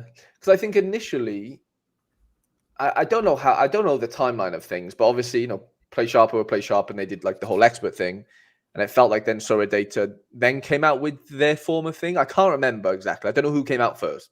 but let's just say it was PlayShaper that came out with like expert predictions, and then PlayShaper came out, SorareData came out with, you know, the community predictions. I think in an ideal world, if PlayShaper didn't exist, I'd be shocked if SorareData didn't follow the expert route. Like initially, if Sharper didn't, you know what I'm saying? Because otherwise you're doing the same thing twice. Like I get what they're both doing. You know, gun to my head, which one am I preferring? I do prefer an expert to tell me, you know, I prefer you, Quinny, to tell me what Celtic are going to do this weekend over 50 people that don't even live in Scotland. Think like, I know that doesn't necessarily matter, but you know what I mean? Like that isn't close to it. Like, you know, they don't have their finger on the pulse to tell me, you know, what's going to happen with the Celtic team. I'm sorry, but I just think there's more reason to trust that one expert, in my opinion. Experts can get things wrong, and I'm not saying you would never get things wrong, but I just think over a season you'd probably get more predictions right than like 50 people, you know, it combined into one situation. Hey, I'm not like a mathematician guy. I'm not going to know all the, you know, the intricacies of it, but you know, as a football man, I would bet that you'd probably get more right. Yeah. I don't want to be rude. 2 seconds. I've actually got a missed call from the school, so I need to phone it back. I'm just going to hit my camera and my mic off for 2 seconds, Harry. Can I give you the screen, and I'll be back in a second? Yeah, no worries. Yeah, that's just my sort of. I'm just catching up on the chat, but I do think there's merit in both. But yeah, let's just call it what it is. Like you've got to back an expert, haven't you, over like a community's worth of experts, or you know, whatever you want to call them. So yeah, that's kind of my way on it. But yeah, be interested to see what SorareData do. You know, as far as pivoting. So there's a gap now. There's a niche, isn't there? Or you know, there's a, I don't know what you call it, market penetration or something. There's something where you can, you know, there's definitely a gap now where someone's going to come out with something that kind of combats it. Was this PlayShaper thing seen coming? Yeah, I think it was, Sharky. I think it was, mate. But yeah, I agree with you, Jack. For niche leagues, it's tough, isn't it? It's tough. It does. I think I've seen someone in the chat earlier. I'm not going to be able to bring it up because I can't click the actual message, but it was something like, here we go. You could argue that if people were buying players based off one expert's prediction on PlayShaper, then it was a pro strategy to have. Yeah, I'd probably agree with you, Northern. I do, but like, you know, people you want to make this game easier for people. Like taking away, you know, let's be honest, the easiest form of seeing if a player is going to play in the form of PlayShaper makes this game even harder to play again. You know, it does, in my opinion. Yeah, Nixon says niche leagues will be will be an advantage if you know the league or know the niche. Yeah, agree, I do, but I don't know. I think they'll soon enough be a competitor. There's no way there won't be. I know they've got like probabilities. There's definitely things already out there that have been flying around, but yeah, it was just smooth. It was a convenient way of, you know, doing things as far as predicting teams go, because yeah, this game's tough, man. This game is tough to play without predictions. I caught the back end of that, sorry, but thanks for your patience, everyone. Had to, you know, wee man sick, school just phoned and let me know. And yeah, dispatch team is out to collect them, so it's all sorted. So thanks very much, guys. But yeah, I'm happy to go through everything else and anything else that we can at this stage. I think there was a good comment there about one expert or something. I don't know if that's what you were just saying, if I read it, but yeah, it was something like, you know, buying cards based off, you know, a PlayShaper prediction, if that makes sense, like of a given game week. But in some ways, like that's like how else are you supposed to know if a player is playing that weekend? Like it is going to be tough, man. It's going to be really, really tough. Yeah, it's more for me the rewards you pick up as well, because you can look at the SD graph, right, and you think, okay, it's a whatever guy, throw him in the back. But then when it comes time to like, oh, can I use him this week? You know, like, because that's not a guy you're going to be plugged into, you know. Right. And we've all been there, Harry, when you look at, where's this little page on SorareData? This page here. So when you're on this little page, oh, that's your screen, I forgot. And then you see some random guy just out of nowhere dropping a 84. You're like, oh, I didn't know he was going to smash his face off this week. I could have done with that, you know, like, yeah. So it's missing those wee ones that I think will hurt me the most.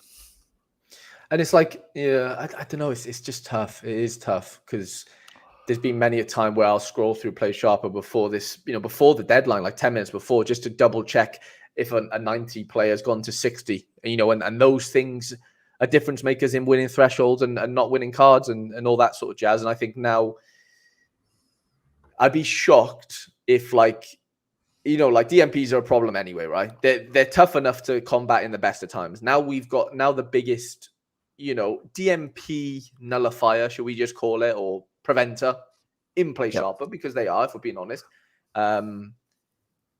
Or the neatest way to present that data is gone for now. Like, I wonder how many, oh my God, I'm fucking done with DMPs. Like, they're just, you know, like on Twitter and whatever. Not that that means anything, but I can't see how there wouldn't be an uptake in, you know, in that sort of outcry.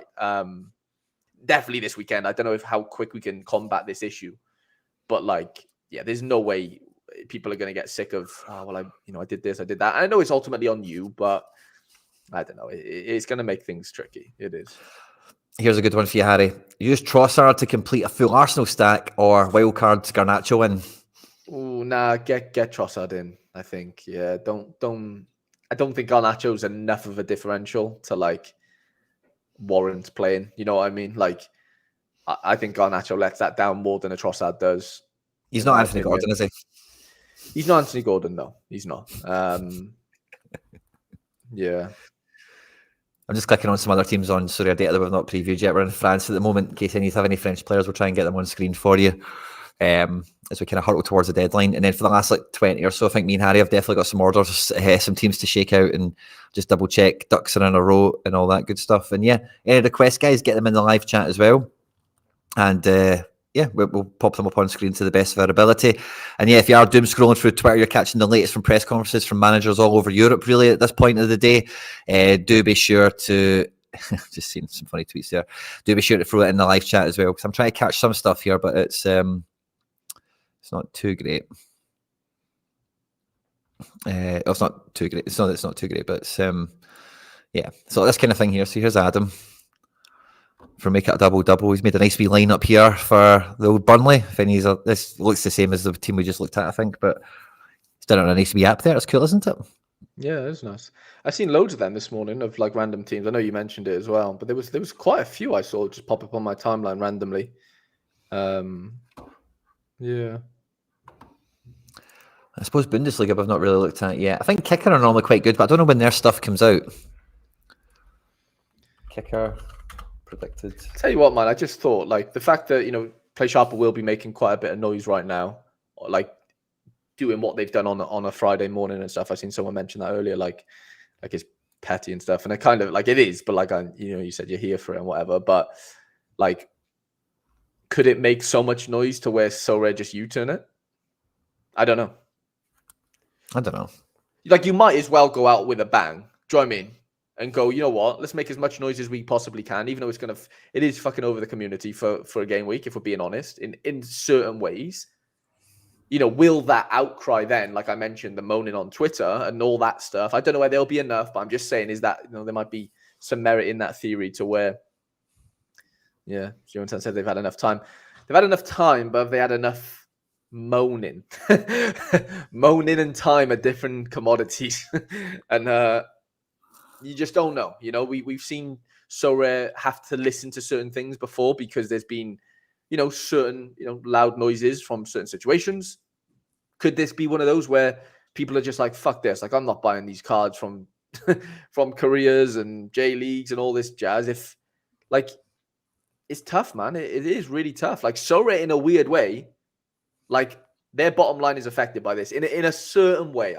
You won't convince me it's not. Just as far as like the knowledge gap now, it does become harder. I'm not saying every person that goes into, like, if you're a brand new user and you're like, oh, I found this Sorare thing, you don't necessarily find PlayShaper right away. Don't get me wrong. But I think there's no way you can't tell me that it has an effect on the market in some ways. Like someone said, you know, you buy cards looking, you know, after looking at experts' opinions on PlayShaper and stuff. So be interesting to see how it all works out. I do. Well, but this one, Harry, full Arsenal stack, and then attacker could be Leon Bailey, Garnacho again, Berrettini Diaz, Ivan Toney, or Carlton Morris. Ooh, yeah. I'm probably taking Garnacho. Would you? It's either Garnacho or Toney for me. Toney, yeah. I think I'd say Toney, honestly. I would. Sorry, Rising Rashi, we've probably not helped you there. It's Garnacho or Tony. It is Garnacho or Tony. It helps marginally.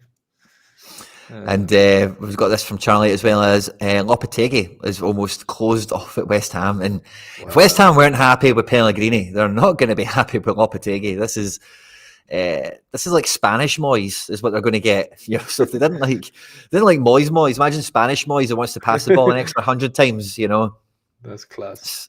So yeah, that's fun to see. And we're getting some good shouts and suggestions in the chat here as well. Morris is in my City stack, says Nixon Pike. That's a differential. Could also be Dwight McNeil, actually. Yeah, I like Dwight McNeil a lot. Oh, yeah. I do. One decisive plays tonight, though, so it depends, Rashi, if you want to be part of the Friday curse. Oh, we've got another one here. Full Arsenal stack is very popular. I've got anyone from Barca, Dortmund, Bayern, and Real. If you could take one forward on top of Arsenal from one of those teams. We've got the Dortmund team on screen now. Well, if you've got Kane, throw Kane in there. Kane, yeah. You know, Arsenal plus Kane.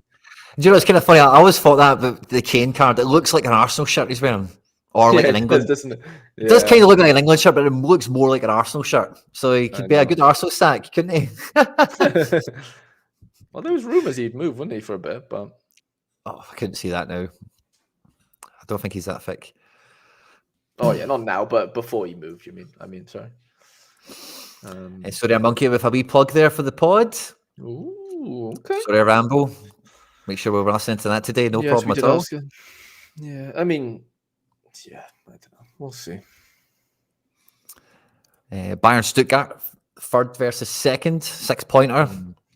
They're going to go with Choupo-Moting in attack. Oh, by the way, how good is the Thomas Muller what the fuck meme that came out? Yeah, it's class, isn't it?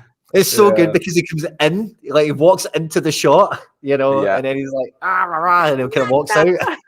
Yeah, that's brilliant. That is actually so fun. It's unbelievable.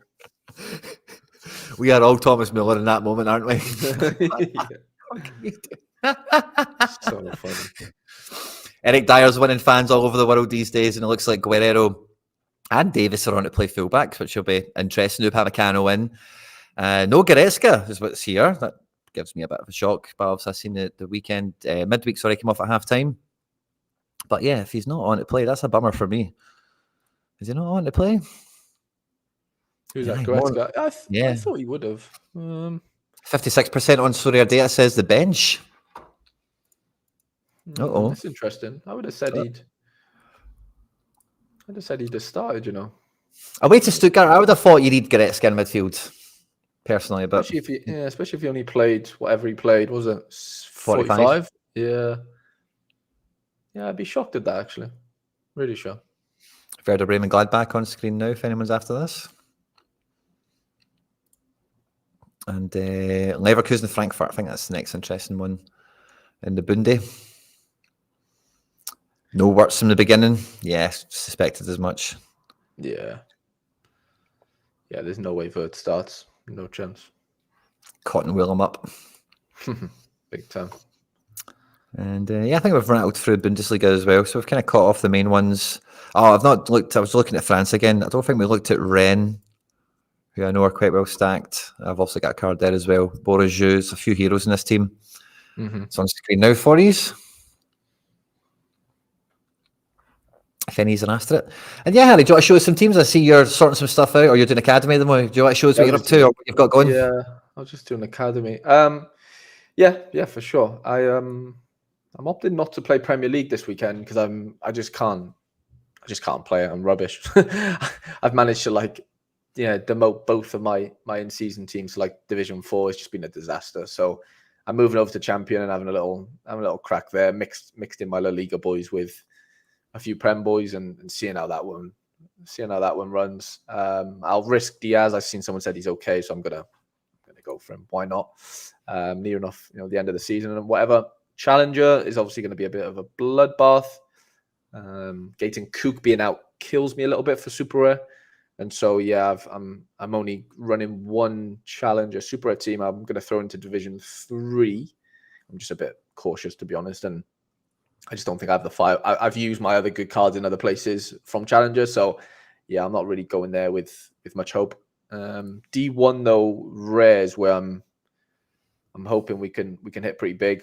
I bought in Mertens, hoping he stays on for another year, maybe. Ooh, yeah, paid like 70 quid for an in-season Mertens. I would have had Wendell here, but he's obviously suspended.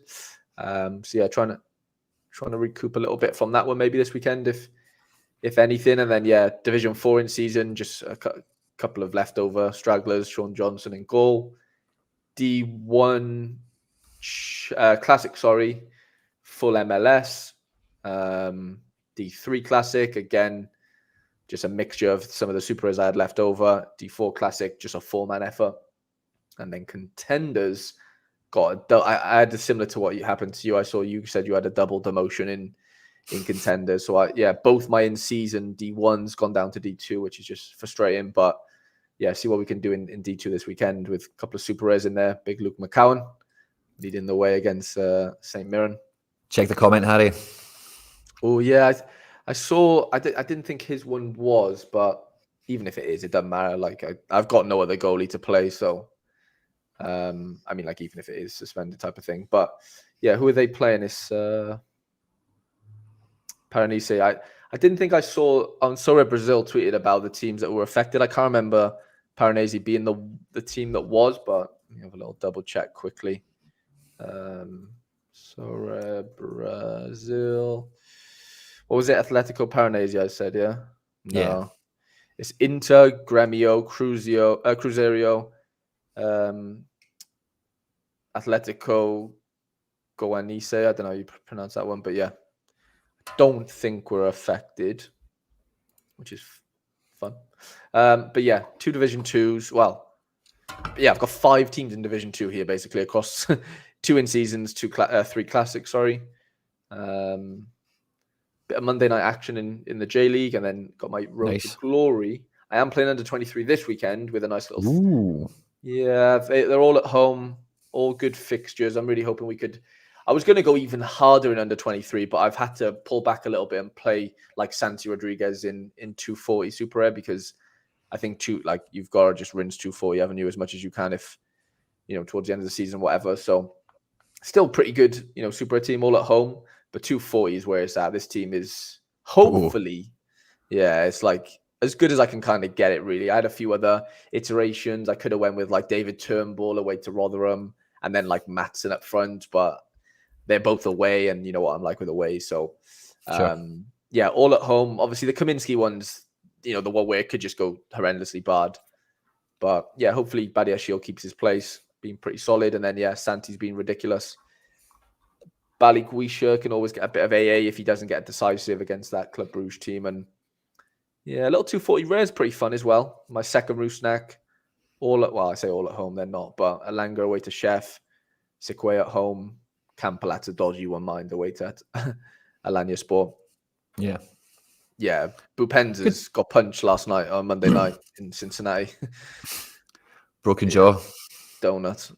Absolute donut. He can't play football, so you might as well just fucking retire. He's absolutely rubbish. But he's so bad. It's ridiculous. And I paid an absurd amount of money for his card. And then, 4-man 240 in limited. That's kind of... Do you think that's what the guy said before he punched him? Probably. I wouldn't be surprised. He's been shocking. He's been shocking. Kennedy... Well, Courtois is only apparently going to play 45 minutes is what I've heard. So I don't know if that's still true, but it's got to go Neuer, haven't you? Yeah. It's just for that risk of non-90. Yeah, because he can't get a if he comes off half time, he ain't getting a clean sheet, is he? So he can only get a penalty save if we're talking decisives. I wish I did, Charles. He's broken my SO5 lineups as enough times. I deserve it, I think. A little payback. But I need to do training. But I don't know, man. I'm feeling a bit weird now that I've not been able to play sharp on my guys and kind of just No mentions from Ancelotti about this substitute thing. I don't know where that came from. Oh, if it's not okay. if it's not Don Carlo. I saw, one of the Real Madrid, like Real Madrid Extra or whatever they're called. I definitely Yeah. saw something that was like, they're going to play 50-50 each, but I don't know where they got that from. So it could be a load of Or maybe it rubbish. was their 50-50 coming into the game, maybe. Potentially. Yeah. Maybe it was Oh, that. is it like Sometimes the who's going to translator can play? be broke. Yeah. Yeah. Good point. Maybe if the Yeah, I didn't think translation's of not that. slick. Mhm. Just a thought. Yeah. No, that makes sense. That definitely makes sense. Lunin back against Bayern. Interesting. Marca cooking up a headline. Hello, mate. Interesting. Yeah, it's definitely just if you've got the decision, go with Neuer just to be safe because you just don't want this Right. affecting. Yeah. I know what you're saying; it's your second team, but you still don't want it affecting an important team. Big time. So I've got some teams locked and loaded. A few easy decisions for me this weekend. I'm kind of going hard on 240 again with Hatate and Scales in defence, just to kind of push it over the line. Hopefully Castellanos in his third attempt for me will get a decisive. Sadly, those goals against Juventus were in Coppa Italia action, so no SO5 glory for him yet in that Lazio shirt for me. Going with 270 again. I won there last week. Very similar outfit that did well last week, and rare this is. I've deleted a 220 super that I need to build because I've got some rejigging to do. But in rare, I've went really strong at 240 as well, Harry. I don't know what you think about this one, but Gold and Santi in midfield with Yeah, that is strong. Jesus. Yeah, that's go mid nice. target. Try and smash it. And then a wee 220 for a bit of fun as well, just with some low cost guys. I like it. And then see if that finally hits at the 45th attempt. All-star Celtic team make a return. We don't know how many more times we'll get to run this before the end of the season, but Jimmy Forrest is in. We've got Kyogo. We've got Captain Taylor here, but Unique McGregor, the captain of Celtic, obviously, and Joe Hart and goal. So we'll see how high that kind of swings. But I thought just because all the defenders, like Taylor and Scales, are both 65 pointers, and just the way the 240 was shaking out, I could get one of them in. And then I was playing Hatate in this team to push it over the top. But I thought, let's just put Hatate into this team to push this a bit higher. Because Taylor, we know Taylor can do the job. So I'm kind of hedging my bets on the Hatate a little bit. And then look at this in contender, Harry. I've got one in-season team and 3 classics, and they're all in Division 2. So it's an absolute Division 2 clean sweep for the Celtic stack for me. I've got most combinations you would probably want to see going out here. I think I've got an Hatate for every occasion almost. Not quite as well spread in defence as I would like. And I've got a few different goalkeepers coming out to help out the heart. Try to get the high XP cards in the more important teams. But it's like, so in season classic, I've got one team. Hopefully we get promoted, obviously. And ideally it's breaking in. Ideally you want the podium, but it's such a busy division. It's hard to kind of claim that, as it were. But with classic, with 3 entries, Harry, I could get a bucket of boxes. That's what I'm kind of hoping for. If I could get 3 teams in the top 100, I'd be buzzing. That's the first week now that we've got percentages, haven't we, on where the boxes lie. So how many is in there? Say 2,000 players. So what have you got? Top 25%. It'll be top 500. Yeah. So you'd have to fancy yourself, wouldn't you? You've got to fancy yourself. Yeah, I think so. No challenger lineups for me, and then champion is where the headaches come, especially if there's no Goretzka. Now, I've seen you before we come on. This is my primo team, classic D1. I've got Oyarzabal and then the Serie. Great games up front, at home, take penalties, all that good stuff. Attacking fullback and Galan, great goalkeeper in Mandanda, but none of my midfielders this week, Harry. I've got any confidence in any of them, except for Braze if he's coming back. And I'm taking the punt that he starts. I'm giving him the captain's armband. And like I've seen you before we came on, like even if he comes off the bench, he can still do a 70 with one decisive. He's that kind of guy, So minutes aren't necessarily a hindrance to him. He's not needing to scoop up 40 AA over a game. He just needs 10 and a shot target. We're all right. It's the back, obviously. So I'm rocking with this. We've got a star at the top. We've got 2 bags of sand at the top. We've got boxes everywhere. 104 entrants. And now I think this was at 93 this morning. So competitive. I don't know how many teams in this will be competitive. I'm going to imagine it's like the 70 mark or something. So I fancy myself to do well. But the team I do after that is I've only got, so I've got D2 in season, which I can't really play now without the Goretzka. But I've only then got D3 for classic. So the only thing I don't like about this is the light boxes, just that the quality of, this is going to be the one you win a card in, isn't it? And it's a fucking tier 5. It's like, damn it!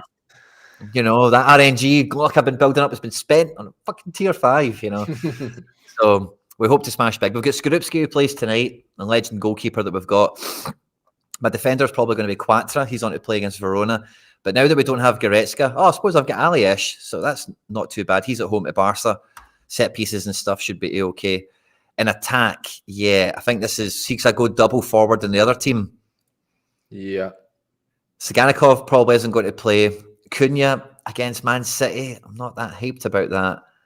And then I don't really have anyone. Castellanos has been used already. I've got Unal playing Arsenal. Baranachea should start against Las Palmas, but if Becker started, I wouldn't be shocked. So I'm kind of screwed in attack here. I don't know what to do with this. Aliesh comes in okay, but that's a tough one. I don't know what to do with this. I know Cunha's going to play, and he is like AA capable. It's just City, but are just so good. It's tough, isn't it? It's tough to play against City. Mm-hmm. How did they do last time against City? Man United and Chelsea, 71 and 100. That's kind of what I'm thinking. It gives them a case. 60 against Arsenal, 69 against Newcastle, 61 against Newcastle, 69 against Spurs. But where's the last time we played City? Where's the last time? It's not been for a while. If he has played City before this season anyway? Oh, there we go. 72. That was at home. So is that earlier this season? That's not bad. 2-1 win, right enough. I don't think that'll be happening. So is there another time since then that's a loss? No, maybe not. I think Acuna's maybe the pick. I don't really have anyone else that'd be. Could be Baranachea, he's been all right the last couple of games. He is projected to just about start, but I'm not that confident he starts. Even if he doesn't, though, they could easily get a DA. So you think, like Cunha's DA is just tough to get, isn't it? Mm-hmm. Do you know what I mean? Yeah, I think you're right. So we just take the Baranachea in the same kind of principle as the Braze then? Doesn't matter how many minutes he gets, he's the same guy basically. Kind of, yeah. Or we do have Unal playing Arsenal. Kind of hard to... That's probably even harder, I would say. Yeah. Tough tamales, isn't it? Yeah. Okay, I think we go with Baranachea, and then I suppose it is Division 3, so we're maybe getting away with a little bit more. And then my extra midfielder, we're not going to take Goretzka again because we're worried about him. Christie away to Arsenal, hard. McGinn away to Brighton's probably who I'm going to pick, but that's a hard game. Yangel, fully rested, not played midweek at home at Barca. Could be all right. He does like to get in the box and stuff. Could play Couto, the fullback. That might work, yeah. Yeah, I kind of don't mind that. Don't mind a wee bit of Couto in this team. Yeah, he could definitely get a DA, can't he, the boy? And he can just smash on a given game week, yeah. Yeah, so we could go Couto, Aliesh, Quattro. I see Baranachea, I think, just pulls the team down a little bit. How long to the deadline? I don't know. What's that?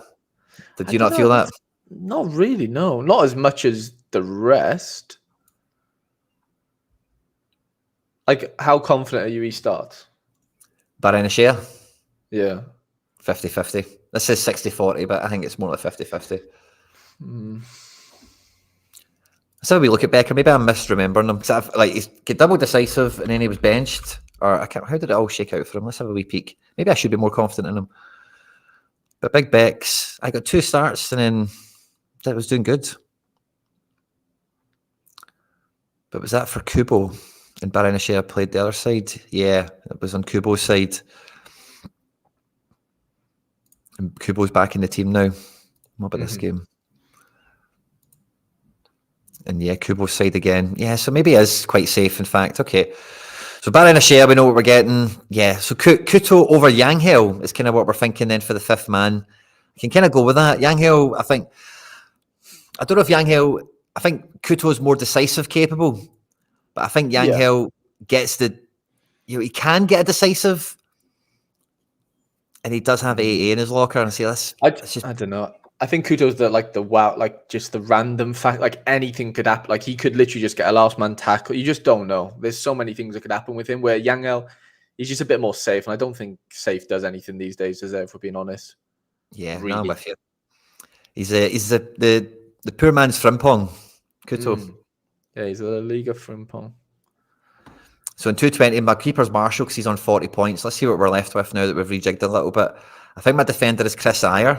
Still, yeah, it's not going to change. I don't even know if he's on to play bucks. I've not got to play sharper. Guys, yeah, you guys are saying, who's Moreno? Is that Ortega Moreno we're talking about, maybe? Scales new contract, it'll smash. Jury and Timber 100% back and available. Yeah, I saw that. Yeah. I'll go Couto, yeah, cool. Let me know about Ayer. In midfield, I've then got McGinn. I've got Gerard Moreno. Guedes will start, Quinny. Come on. Oh, Guedes will start. Or maybe we'll slide him in a wee rare team. What do we think? Yang Hill, who's not played all week, or McGinn away to Brighton. That's kind of where I'm at midfield-wise, Harry. McGinn's not had a great L5. Yeah, tough loss last night as well. Whereas Yang Hill's just coming back from injury. It's AA's picking up against rubbish opponents, right enough. Cadiz and Las Palmas. No offence. But he's a guy that likes to get in a box for a header. You know, I just think I'll maybe take Yang Hill. And then I've got Maeda and I've got Unal. Can we fit Maeda in? And then we're left with 42 points. And then who do we have left using in our lineup affordable just in case we've got a guy in training that we want to call upon? So we've got Ivan Illich who's playing tonight. And we've got Jordan Larson. We've got Rodrigo Riquelme who's probably going to play. And what did Gazetta have? Yeah, they've got Angelino. Angelino will play against Juve. So I think we've got some actually interesting choices here. So we've got Angelino, who will play against Juve, could get like a 56 game. And we've got Riquelme playing away to Mallorca. That's exactly his type of game that he can score a 68 in. And then we've got an Illich at home who can take some set pieces, probably gets 90 minutes. But he's just back from injury himself and hasn't been like 10 8 in the last two games. That's kind of baseline for him.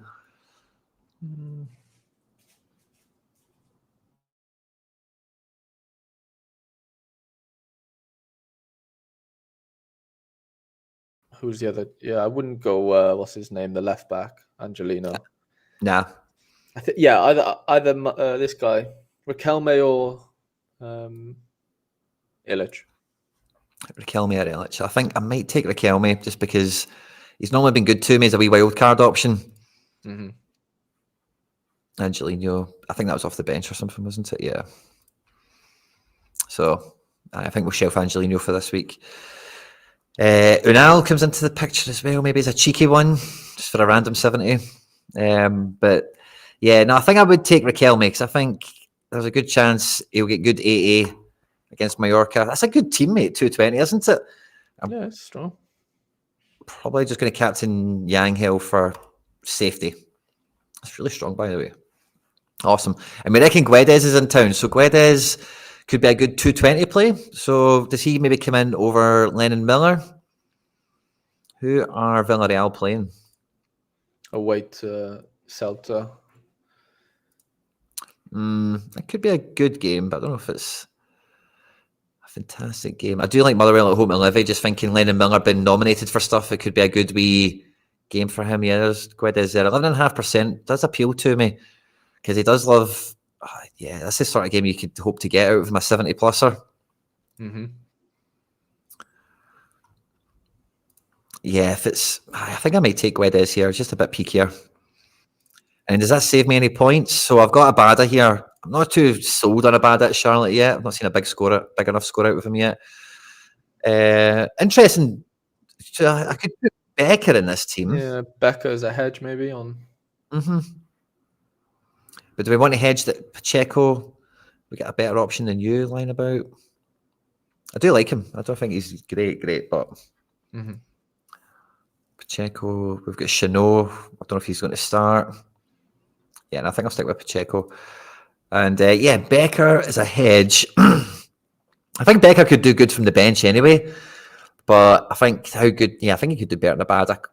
Is Abada on to start? Portland.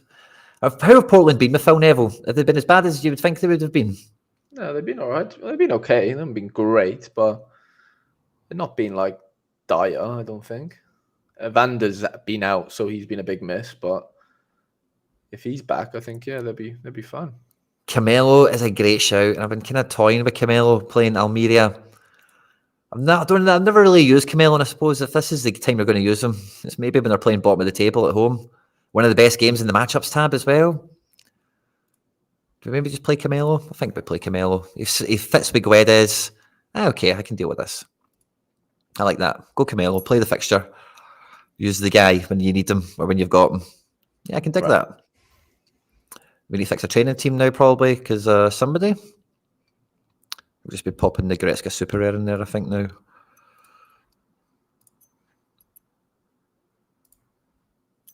Yeah, sorted.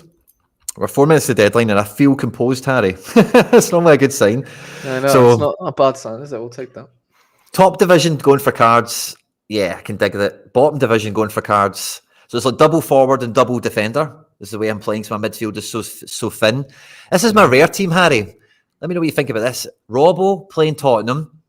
It's a big question mark, but I've got Take captain. I've got Haidara in midfield. Away at Hoffenheim should be a 28A effort for him. Just hope he gets a decisive. Guardiola. I think Guardiola, honestly, the way he's playing now, if he keeps it up, he'll be the best defender in the Prem, SO5 wise. He could be a captain this weekend, mate, I think. I'd stick the armband on him. I think Kubo would do well. Like, I'm not disregarding Kubo, but I don't know. Guardiola's just been really good. Like, he's just due 100, isn't he? Like, he's just smashing some really good scores out. I think. Yeah. I don't know. They're all good. Like, that's actually a good team. All Black's the only dodgy one, just on how, no clean sheets come for Atletico for whatever reason. Like, Guardiola's been great. I'd back Guardiola's, form there, 100%. Look at Haidara. This is the Haidara we've dreamt of for years. Big time. Wee man's on it. So I'm quite happy with that team. Captain Guardiola, yeah, I can dig that. Maybe a wee bit peakier than Kubo. So Barcelona ball get relegated out of D1. We're hoping to get back into it. Yeah, he's been fucking brilliant, by the way. I don't know. I just don't know anything about Shino. Gargi, don't be scared about anything like that. I don't want to give you the fear. I just don't know anything about him. I know he's been in and did good in the last 2 games, but I think he's only came in. I think he only came in because somebody did bad or get injured or something, so does somebody else maybe come back in? I've not looked into it, so I'm not running it, it's kind of where I'm at. And just a quick double check. Yeah, Celtic teams are all prim and proper. And yeah, I'm happy with all them. Awesome. Harry, did you make any changes? Have you got anything you want to show us before we're 2 minutes to the deadline? We're almost locked and loaded. Yeah, you can put my screen on, but no, there's nothing much. I was just checking through like head counts and stuff, and yeah, it's looking pretty it's a jam-packed weekend, big time. Have you got any Friday action? I was just trying to scout what have I got on Friday. I've obviously got Kaminsky, but I don't think I have a ton else. I think I have this guy here, Jacqueline Janet. But other than him, and Koulibaly's tonight. And Dalinga in a couple of hours. So yeah, I got a bit of Friday action. Hopefully I don't get absolutely bummed by the curse. Where do I have Yuito? I have Yuito in this challenger team. If Shino's a safe starter, I might put Abada back in there and then just put that Shino in there because he's 15%, could be a killer. And then we'd think Abada starts, don't we? So screw it. Sorry, Harry. Just thought I would. No, I was just saying. Oh no, we're past the deadline. Oh no. It wouldn't let me make that change. I hope I've not just delisted my team or something. No. Which team? Please say it's 220. It's no big shakes, but still don't want it. Yeah, it's in. Team's in. We're in the deadline, guys. Yeah, Pacheco and Camelo made it. They made it. They'll be happy. Oh, what's that little notification you've got, Quinny? Oh, what is that little notification? Oh, I've received an offer. Ooh. For Chanel. 9 quid get to France. 9 quid? He's got about 1,000 XP. And it's jersey number, mate. Is it? Oh, I didn't realise that. Rejecto. Rejecto. But guys, we're in the game week. Thanks to everyone that's watched the Deadline show. Thanks for persevering with us. And next week, I think we'll get up and running. We'll have a proper wee hashtag for all these Twitter posts that are getting going. And, you know, we'll be able to tap into the Twitter sphere as well. For all the Sorare scouts and managers around the world that have tuned in, I cannot say it enough. Thank you very much.